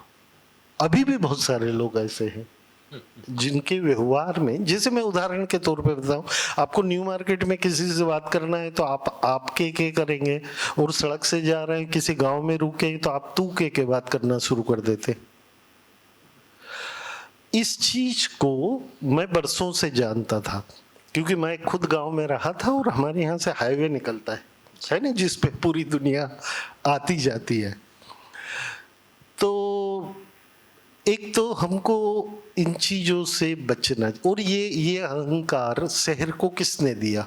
हमारी ये जो शिक्षा नीति और जो शिक्षा स्कूल कॉलेज है, और अब तो हम सब लोग बहुत बेहतर तरह से जानते हैं कि उन्होंने हमें कुछ नहीं दिया है, हमारा सब कुछ ले लिया है। तो मैंने ये जिद सी बना ली थी कि गांव में रहते हुए मैं आर्टिस्ट हो चुका था, मुझे किसी अकादमी और शासन के अनुमोदन की ज़रूरत नहीं थी, क्योंकि मैं इतने छोटे गांव में था कि कब मैं एक कलाकार की तरह पूरे गांव में बढ़ता जाने लगा मुझे खुद ही नहीं पता, और वहाँ कोई टीचर और शिक्षा और देखने का ऐसा वैसा कुछ नहीं था। तो एक तो ये भरोसा मुझे पहले से था कि मैं आर्टिस्ट हूँ, इसके अनुमोदन के लिए मैं शहर में नहीं आया हूँ। दूसरी बात यह है कि शहर में आके जो गांव में एक सामाजिकता होती है, एक दूसरे के साथ संबंध होता है, उस सब को बचाने की भी मैंने कोशिश की, और शहर की जो बुराइयां हैं उनको आने नहीं दिया। दरअसल होता यह है कि गांव से कोई भी बच्चा शहर आता है तो जल्दी से जल्दी वो शहर में मिक्स हो जाना चाहता है, क्योंकि उसमें इतनी हीन भावना पहले से लोगों ने अपने व्यवहार से भर रखी होती है कि वो मतलब अपना कोट टाई पैंट पहन के और वो ऐसा हो जाना चाहता है कि पीढ़ियों से यही रह रहा है। अजीब बात है। और मतलब कोई हजारों किलोमीटर का गैप हमारे देश में नहीं है शहर और गांव में। मतलब ये स्थिति भोपाल और मिसरोद में थी। इवन हम इससे एक और ऊपर की बताइए, ये जो मिसरोद गांव वाले हैं, ये जो लापड़िया गांव है जो अभी हाईवे के कारण सड़क पे आ गया, इन लोगों को अपने घर में नहीं बिठाते थे, दुकान पे नहीं बिठाते थे, खाली इसलिए कि मिसरोद गांव सड़क पे है और उनके गांव में सड़क ही नहीं गई अभी तक। ये हमारे समाज की सच्चाई है। अभी सड़क वहां से निकल गई तो उनकी जमीनें करोड़ों की हो गई, मिसरोद वालों की पहले ही बिक गई, तो बड़े अमीर वो हो गए, मिसरोद वाले गरीब हो गए। है ना, इसमें उनका कोई पुरुषार्थ नहीं है। मतलब ये तो प्लानिंग है सिटी की कि सड़क कहाँ से निकलेगी और ट्रेन कहाँ से निकलेगी और मेट्रो कहाँ से निकलेगी। जैसे मान लो आपका घर है वो 5 लाख का था, आप 25 लाख का हो गया, तो इसमें आपका क्या कंट्रीब्यूशन है? पर आप इस पे खुश होते हैं जी। ये इस छल और इस कपट से मैं अपने को जहां तक हो बचाने मैं शुरू से लगा रहा। और एक और चीज, मैं अपने बारे में बात करना अच्छा नहीं लगता, पर पहले दिन से मैंने ये तय कर रखा था कि कोई एक कृति बनाने से ज्यादा महत्वपूर्ण अपने को समाज के लिए उपयोगी बनाना है, व्यक्ति के तौर पे।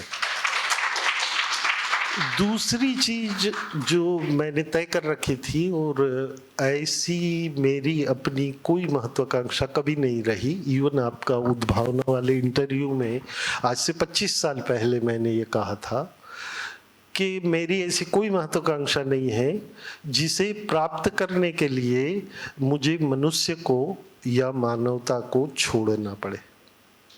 मुझे उस कीमत पे कोई चीज नहीं चाहिए। मुझे जो मिला है वो बहुत है, मैं पहले से संतुष्ट हूँ। इवन जब मैं गांव से निकला था तब भी कला को जानने और सीखने के लिए निकला था, नौकरी करने के लिए नहीं। और वो चीज मुझे आज तक मुझे में बरकरार है। और मेरे जो नज़दीक के दोस्त लोग वो जानते हैं कि मुझे नौकरी करना ही नहीं आता। वो तो मुझे सौभाग्य से ऐसे इंस्टीट्यूशन में नौकरी मिल गई जिनको नौकरी करवाना भी नहीं थी, तो अभी तक चल गया। Thank you. पाटीदार जी की बात को सुनकर मुझे हमेशा का कहा हुआ शेर याद आता है कि मंजिल मिले ना मिले इसका गम नहीं, मंजिल की जुस्तजू में मेरा कारवां तो है। तो ये कारवां बदस्तूर आपका जारी रहे, ऐसी शुभकामनाएं। आखिरी सवाल, यूँ तो टैगोर जैसे समंदर को हथेली में अंजोरना बहुत कठिन है। कितना सारा कहा जा सकता है, कितना सारा सुना जा सकता है, लेकिन चूँकि हम लोग शिक्षा के परिसर में बैठे आज ये बातचीत कर रहे हैं, तो शिक्षा संस्थानों को टैगोर के इस कला व्यक्तित्व से किस तरह से प्रेरित होकर नई पीढ़ी के लिए अपने कार्यक्रम बनाना चाहिए, मैं चाहूँगा कि इस पर आप थोड़ी सी रोशनी डालें। ये संभवतः हमारा ये आखिरी अच्छा ही है। इवन सुनील जी बैठे हैं, हम लोग इसकी कोशिश भी कर रहे थे। दरअसल पूरी दुनिया में जितने भी कोर्स हैं और जितने भी इंस्टीट्यूशन हैं, उसमें क्रिएटिविटी सिखाने का कोई इंस्टीट्यूशन और कोई सिलेबस नहीं है। हम लोग पिछले कुछ सालों से कोशिश कर रहे थे कि मनुष्य को रचनात्मक बनाने के लिए अगर हमें उसको शिक्षित करना है तो उसका सिलेबस क्या होगा, मतलब हम किसी को क्रिएटिविटी कैसे सिखाएं। वो किसी भी प्रोफेशन में जाए, मैं आर्ट के संदर्भ में बात नहीं कर रहा। तो नेट पे इधर उधर देखा भी तो कहीं कुछ ऐसा मटेरियल नहीं है, और दुर्भाग्य से अभी तक क्रिएटिविटी के नाम पे सारे आर्ट कॉलेज, सारे म्यूजिक कॉलेज, सारे वो अपने अपने माध्यम का स्किल सिखाते हैं, उसके डिवाइस, उसके टेक्निक, वो सब सिखाते हैं। पर अब पूरी दुनिया ये जानती है कि जो स्किल है और जो ट्रेनिंग है और जो वो है, वो क्रिएटिविटी में सहायक हो सकते हैं, पर वो क्रिएटिविटी नहीं है, वो क्राफ्ट है जो कोई भी मनुष्य सीख सकता है। अगर इस बात को हम ठीक ठीक समझ लें तो अभी हम जो भी कोर्स पढ़ा रहे हैं, साइंस का हो, टेक्नोलॉजी का हो, किसी का भी हो, मुझे लगता है कि हमको बच्चों को रचनात्मक बनने के अवसर देना चाहिए, किसी भी माध्यम में, जो भी सब्जेक्ट हो, क्योंकि रचनात्मक होना जीवन में बहुत ज़रूरी है। हम किसी भी प्रोफेशन में जाएं, अभी हम देख रहे हैं हमारे समाज में ज़्यादातर बहुत डिस्ट्रक्टिव किस्म का वो है, और इसका कारण ये है कि हम समाज में बरसों से बच्चों को कुछ कुछ बनाने में लगे रहे। हमने कभी इस पे ध्यान नहीं दिया कि हमारा बच्चा नंबर तो 100 में से 100 ले आता है, पर ये रचनात्मक है या डिस्ट्रक्टिव है। तो अभी ऐसे टिप पे बताने के कोई मेरे पास सुझाव नहीं है, पर मैं ये कह रहा हूँ कि एक उदाहरण देता हूँ जो आप अपने इंस्टीट्यूशन में फॉलो कर सकते हैं। कि मान लो क्लास चल रही है, सामने बच्चे बैठे हुए हैं और टीचर को ये समझ में आता है कि ये जो तीसरी लाइन में चौथा बच्चा बैठा है, इसका ध्यान यहाँ नहीं है, कहीं और है। तो सामान्य तौर पे होता है, मिस्टर क्या पढ़ा रहे थे बताओ, खड़े हो जाओ, ये करना बंद कर दे, वो जहां भी है उसको रहने दे। जब क्लास खत्म हो जाए उसके बाद उसको ये बता दे कि तुम क्लास में नहीं थे और आज जो पढ़ाया अपने दोस्त से पूछ लेना। अगर इतना भी हम कर पाए तो मैं आपको लिख के दे रहा हूं, दरअसल क्रिएटिविटी के लिए सबसे ज्यादा जरूरी होता है अपने चित्त को, अपने मन को, अपने मस्तिष्क को बहने देना।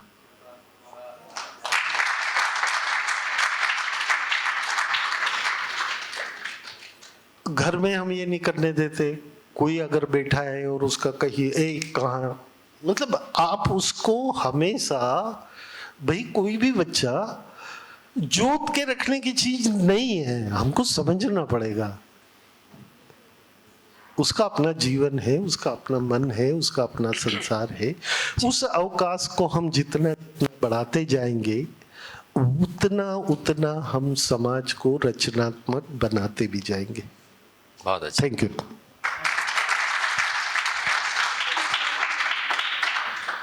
पाटीदार जी ने कितनी आसानी से कितने महत्वपूर्ण सूत्र हमारे पास पहुंचाए, और टैगोर से इंस्पायर होकर, उनसे प्रेरित होकर, उनके कला के आदर्शों को खंगालते हुए, और उसमें से जो आवाज़ें हम सब तक पहुंचती हैं जो शायद अनसुनी सी हमारे लिए कभी रही हों, लेकिन उसे एक बार फिर हम सब तक पहुंचाने के लिए पाटीदार जी का बहुत बहुत शुक्रिया। महत्वपूर्ण बात जो की थी कि बेहतर रहने का जो आनंद है, मुक्त रहकर सर्जना का जो आनंद है, उससे बढ़कर कुछ नहीं है, क्योंकि वो दरअसल आपके लिए सच्चे अर्थों में मनुष्यता का मार्ग प्रशस्त करता है। जी बिल्कुल, स्वागत है पाटीदार जी। एक किस्सा है रविन्द्रनाथ जी के ही संदर्भ में, और मैं उनके पूरे मान को रखते हुए ये किस्सा आपको बता रहा हूँ,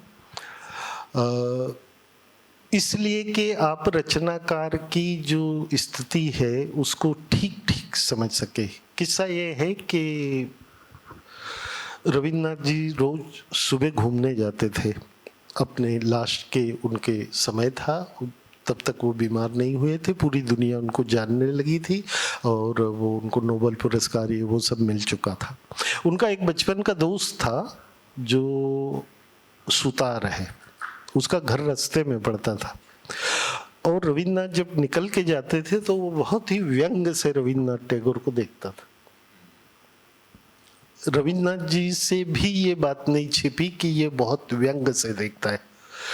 तो एक बार रविन्द्रनाथ ने पूछा क्या बात है, तो बोले यार जो तुमने लिखा है पूरी दुनिया में तुमको नोबेल मिल गया, ये तुमने झूठ लिखा है, तुम नहीं जानते वो जो तुमने लिखा है। दोस्त ये कह सकता है, वो बचपन का था।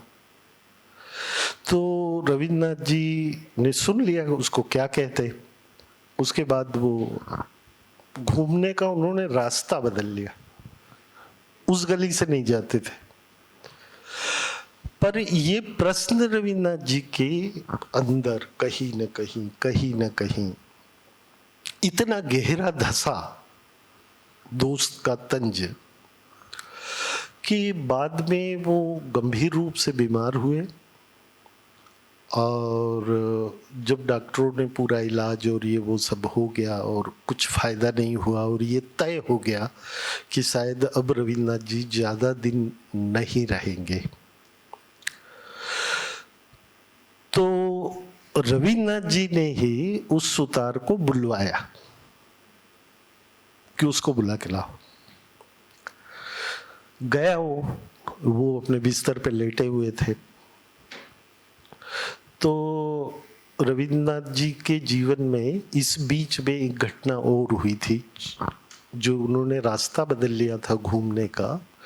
उसमें बारिश के दिन थे और वो निकल के जा रहे थे, तो सड़क पे कुछ गड्ढे होते नहीं जिसमें पानी भरा होता है, उसमें उन्होंने सूर्य के बिंब को देखा।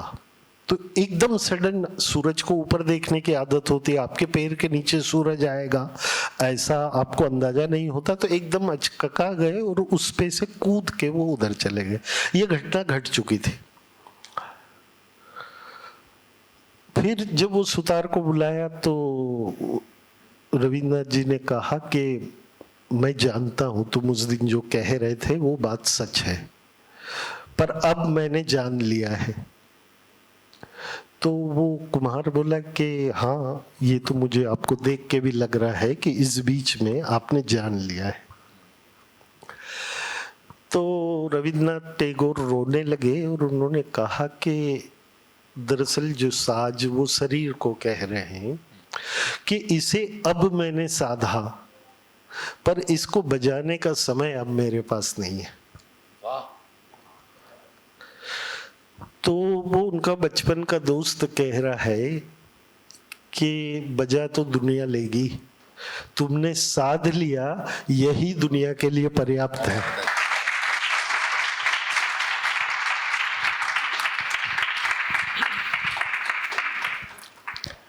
बहुत अच्छा। और ये सही है या झूठ है इस पे मत जाइए, पर इससे जो मैसेज कहा जा रहा है, कम्युनिकेट किया जा रहा है, आप सिर्फ उस पे ध्यान दीजिए। जी, जीवन के सच को किसी भी तरह से कभी भी जान लिया जाए, इससे बड़ा संतोष कुछ है नहीं। लेकिन कहते हैं कि हर पूर्णता को जीवन में अधूरेपन से गुजरना पड़ता है। तो ये हम हैं कि कब अधूरा मानते हैं, कब पूर्ण मान लिया करते हैं। लेकिन इस तरह का जो एक सच को पहचानने का क्षण यदि किसी के जीवन में कभी भी कौंधता है तो मान के चलिए कि उसके जीवन का बहुत ही महत्वपूर्ण क्षण है और यही दरअसल उसके जीवन का हासिल भी है। तो बहरहाल कला का आदर्श टैगोर की स्मृति और हम सब के लिए आज के इस कला संवाद के कुछ निष्कर्षों को जानने की कोशिश पाटीदार जी के साथ मिलकर हम लोगों ने की आप सबकी उपस्थिति में। आज का दिन प्रणति पर्व के इन रंगों को संजोते हुए जैसा कि हमने टैगोर को अलग अलग तरह से देखने समझने की कोशिश की। विसर्जन एक नाटक टैगोर का जिसे हमारे राष्ट्रीय नाट्य विद्यालय के इन बच्चों ने अभी लगभग एक पखवाड़ा पहले रविंद्र भवन में वंचित किया था। यहाँ उसके 2-3 दृश्यों को हम देखेंगे और पाटीदार जी को मैं धन्यवाद कहूँ। अब धन्यवाद तो क्या कहें, पाटीदार जी के साथ हमारा रिश्ता बहुत पुराना है। मतलब हमारे साथ यानी कि आदरणीय हमारे कुलाधिपति महोदय के साथ एक दोस्ताना रिश्ता उनका बहुत पहले से है। हमारी तमाम गतिविधियों में पाटीदार जी बहुत सगेपन के साथ हमारे साथ बने रहते हैं देर रात तक भी।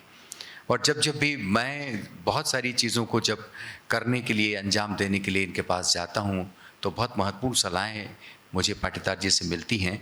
इसी आग्रह के चलते, इसी आत्मीयता और भरोसे के चलते मैंने पाटीदार जी से कहा कि प्रणति पर्व में इस संवाद के लिए आप प्रस्तुत हों। तो पाटीदार जी इतनी दूर से चलकर हमारे पास इस वैशाख की तपिश में भी आए, तो मैं आपका बहुत बहुत आभार प्रकट करता हूँ। आप आए, आपके साथ आदरणीय हमारी शिखा जी आई, उनकी जीवन संगिनी, हम उनका भी हार्दिक स्वागत करते हैं।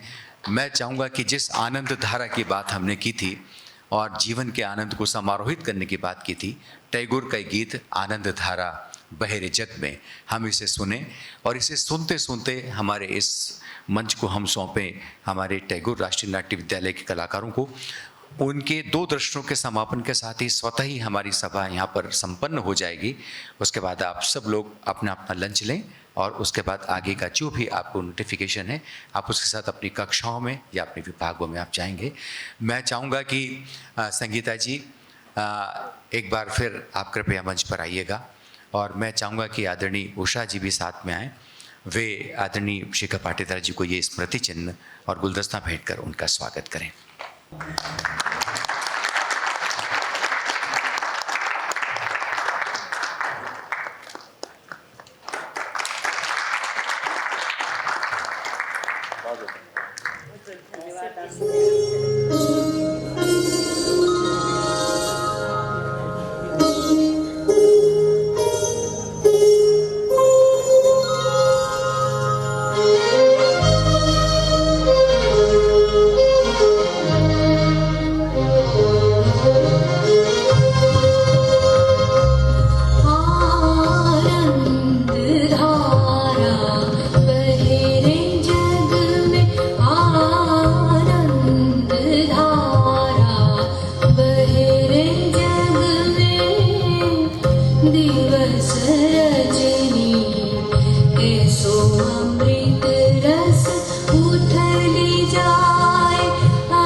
बहे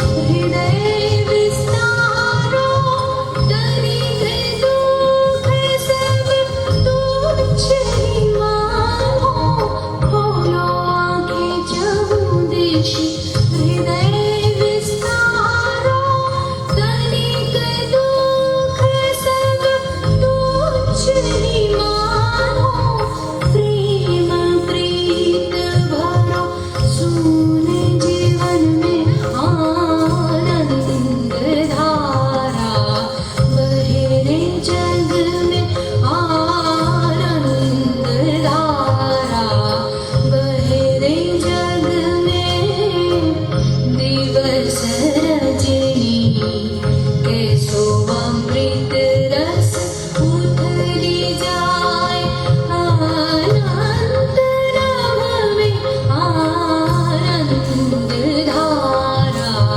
बहे रे जग में आनंद धारा बहे रे जग में।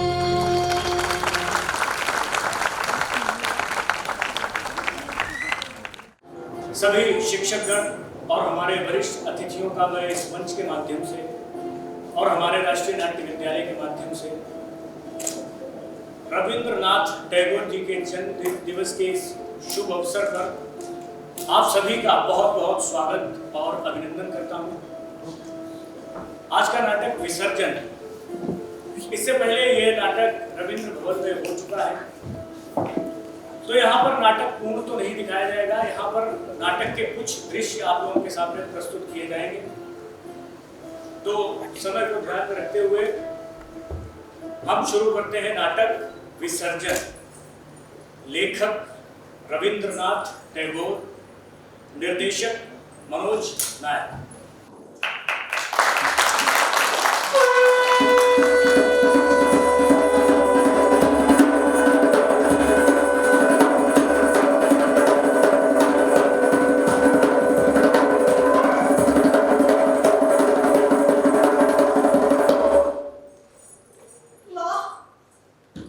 मैंने क्या किया दोष?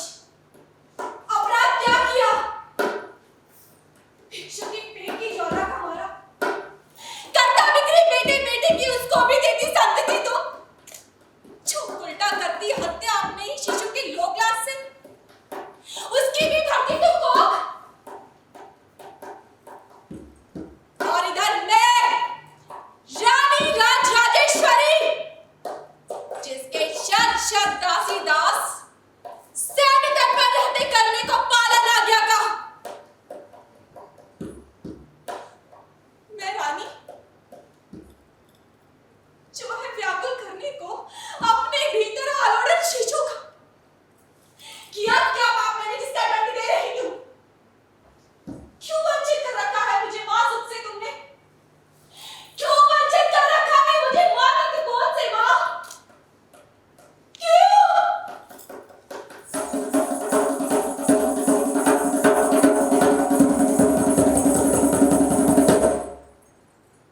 राजपुरोहित, नमन आपको। प्रभु क्या भूल हुई कुछ मुझसे? माँ की पूजा में त्रुटि कोई? दोष नहीं कुछ मेरा? और मेरे पति महाराज गोविंद मारी के तो देव रूप है, तब वो देवी ने क्यों वंचित कर रखा है मुझे? क्यों मेरे सोने से घर को जीवन को बना दिया मरघट सा प्रभु? जननी छलना मई हमारी, कौन समझता छलना मई? वे तो बनी नहीं पहले से निर्धारित नियमों में कोई। सुख दुख जग का उनकी लीला भर है और नहीं कुछ। माँ के चरणों में अर्पित बलि स्वयं करूंगा। माँ होगी प्रसन्न निश्चय, मनोकामना पूरी होगी। धीरज धरो, धरो धीरज। तब करुणा के सागर, नमन आपको। नमन प्रभु नमन। कल्याण हो।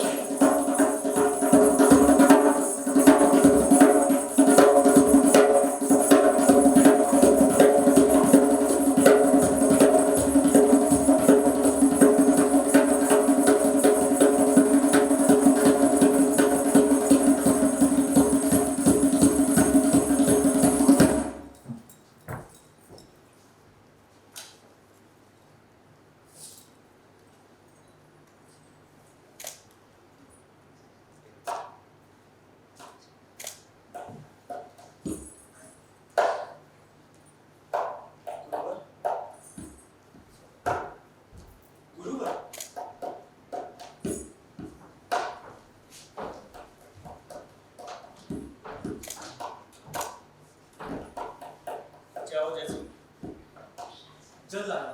नहीं प्रयोजन, नहीं चाहिए, जाओ। मुझसे कुछ अपराध हुआ श्री चंद्र का। व्यर्थ हैरान करो मत, रहने दो काम यहाँ पर। चारों ओर अमंगल की छाया दिखती है।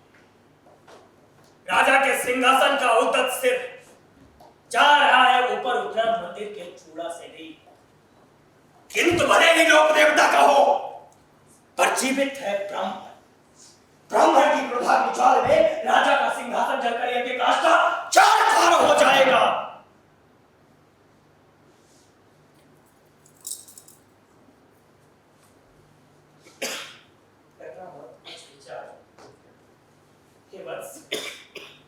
शुभ मन बहुत आज।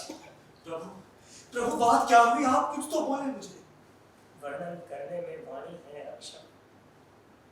पूछो मां से, अपमानित विश्व जननी से। मान्यता विश्व जननी अपमान किया किसने? राजा। राजा श्री गोविंद मानिक की ने किया उन्होंने देवी का अपमान, त्रिपुरेश्वरी महाकाली का। और किया अपमान सभी का। हम तुम कोई नहीं बचे हैं। शास्त्र पुराण देश काल सब अपमानित राजा के द्वारा। महाधिष्ठात्री काली भी अपमान किया राजा ने। हाँ, तेरे गोविंद मानिक की ने, तेरे पूज्य परम श्रद्धेय प्राण प्राणों के अकृतज्ञ बचपन से तुझको पाला पोसा, सारा स्नेह ढाल अंतर का फला किया, और तुझे प्रिय मुझसे अधिक गोविंद मानिक क्यों हो गए? आसमान में चांद चमकता बैठ पिता की गोद। हे पिता मेरे हैं और गोविंद मानिक के राज राजन तो चांद सही। उसी चांद सरी के राजा ने निश्चित की जीव बलि मंदिर में। निश्चित किया जी बलि मंदिर में राजा ने, परंतु उनका आदेश विचित्र मानेगा कौन? नहीं मानने पर निर्वासन दंड मिलेगा। मां की पूजा में पड़ता हो विघ्न जहां, उस राज क्षेत्र से निर्वासन है दंड। नहीं प्रभु, जब तक प्राण बचा है तन में, नहीं अधूरी कभी रहेगी मां की पूजा। सब सब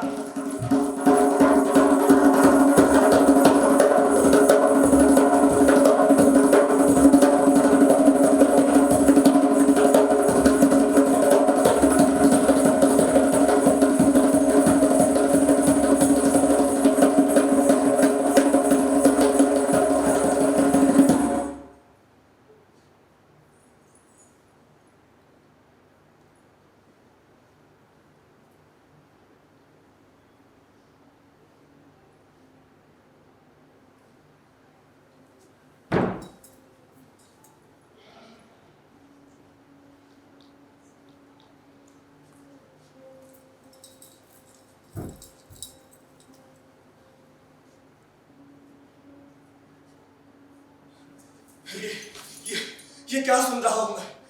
राजरथ नहीं पथ इसके सिवा कोई मेरे सामने जैसे। पाप ये कैसा भीषण, भाई के हाथों भाई की हत्या का। पाप पुण्य को तुम क्या जानो? जाना वो सब स्वयं आप से प्रभु। तब फिर आओ, एक सीख दूं और तुम्हें। है कोई न पिता न भाई जग में, सभी मिथ्या है, समझे? हत्या है निपाप कर्म स्वयं अपने में, तब तो सब हत्या ही पाप हो गई। जय सिंह रुके प्रभु रुके, तब क्या सब कुछ मिथ्या? प्रेम स्नेह मिथ्या, मिथ्या हुई दया भी क्या प्रभु? सत्य हुई क्या केवल हिंसा? देखे देखे मां है ताज रही मुझको, और है उसके कुटिल हंसी। ठीक ठीक तो सच पहचानी, खून की प्यासी है तू। मां तू लेगी मेरा खून, बोल मां बोल, तो छुरी भोग मिल रहे इंडिया में। कर तू श्रेष्ठ सदा को अपना संतति जन्म तुम्हारे सब। पर है मुझको ज्ञान, तू तो जगत जननी है, स्नेह नंदिता करुणा पूरी। तू तो भूखी भक्ति भाव की। कहते लोग रक्त लोभी तुझको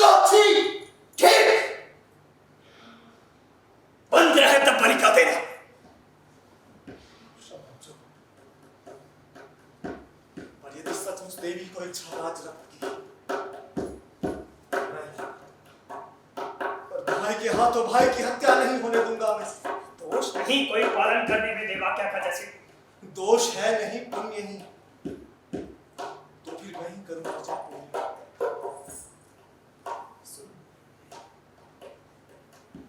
बचपन से ही पाला तुझको, प्राणों से भी अधिक स्नेह। तुझ पर कोई संकट आए, ये तो मुझसे सहन न होगा।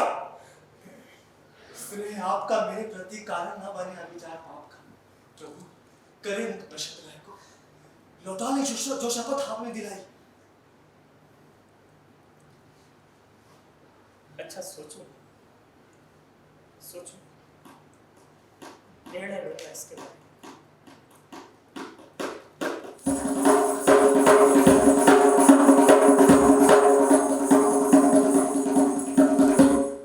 बात तुम्हारी सच गुरुवर, पाप नहीं हत्या में कोई, पाप भाई की हत्या में, पाप राज हत्या में भी नहीं, पाप पुण्य कुछ नहीं।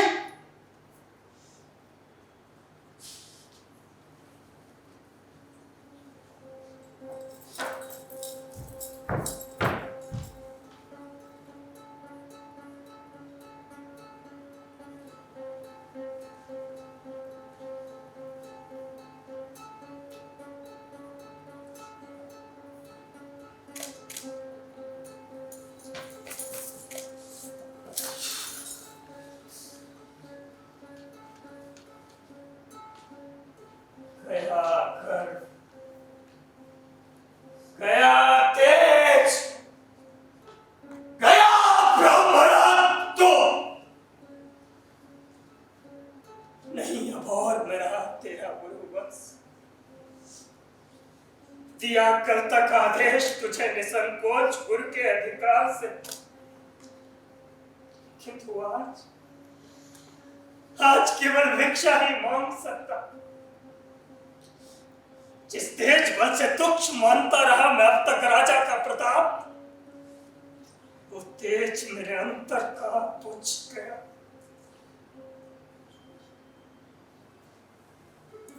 हमारा ये छोटा सा जीवन क्या है? तुच्छ एक दान भगवान का, उसमें से एक दिन मांग लाया राजा से भिक्षा में घुटने दे।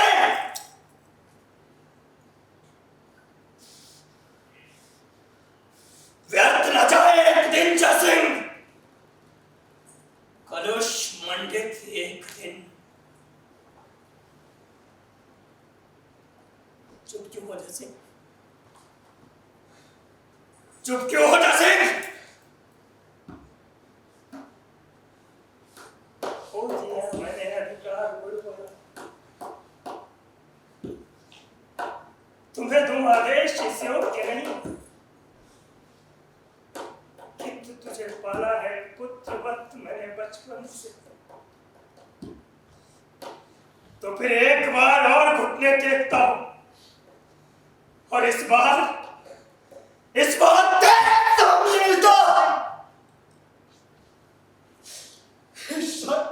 हृदय को और हाथ मत करे।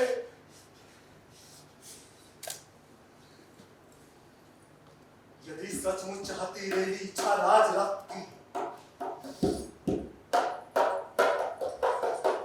वो भी मैं ला कर दूंगा आज ही रात को। आप मेरी प्रतीक्षा करें, मैं अभी ला दूंगा, मैं अभी ला दूंगा, आप मेरी प्रतीक्षा करें।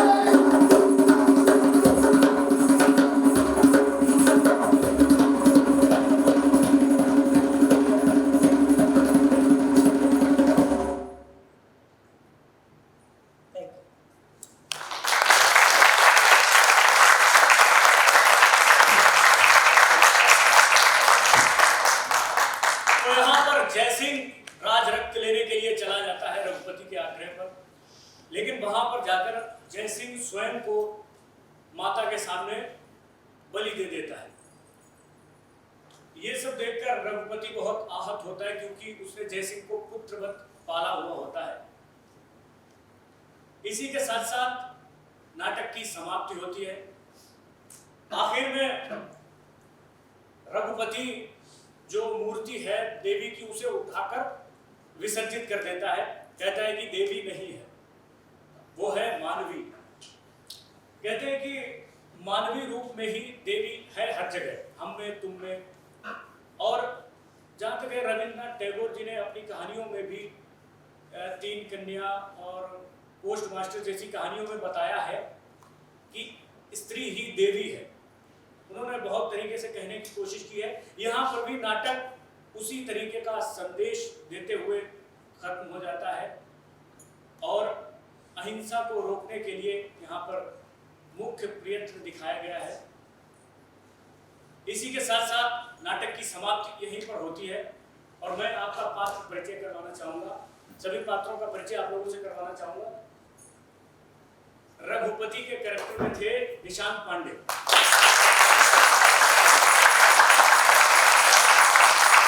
जयसिंह के कैरेक्टर में थे गौतम सिद्धार्थ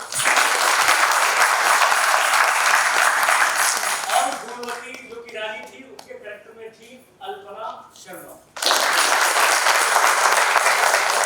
पीछे म्यूजिक दे रहे थे निखिल बंसल और शंख बजा रहे थे हमारे अन्वेष मिश्रा।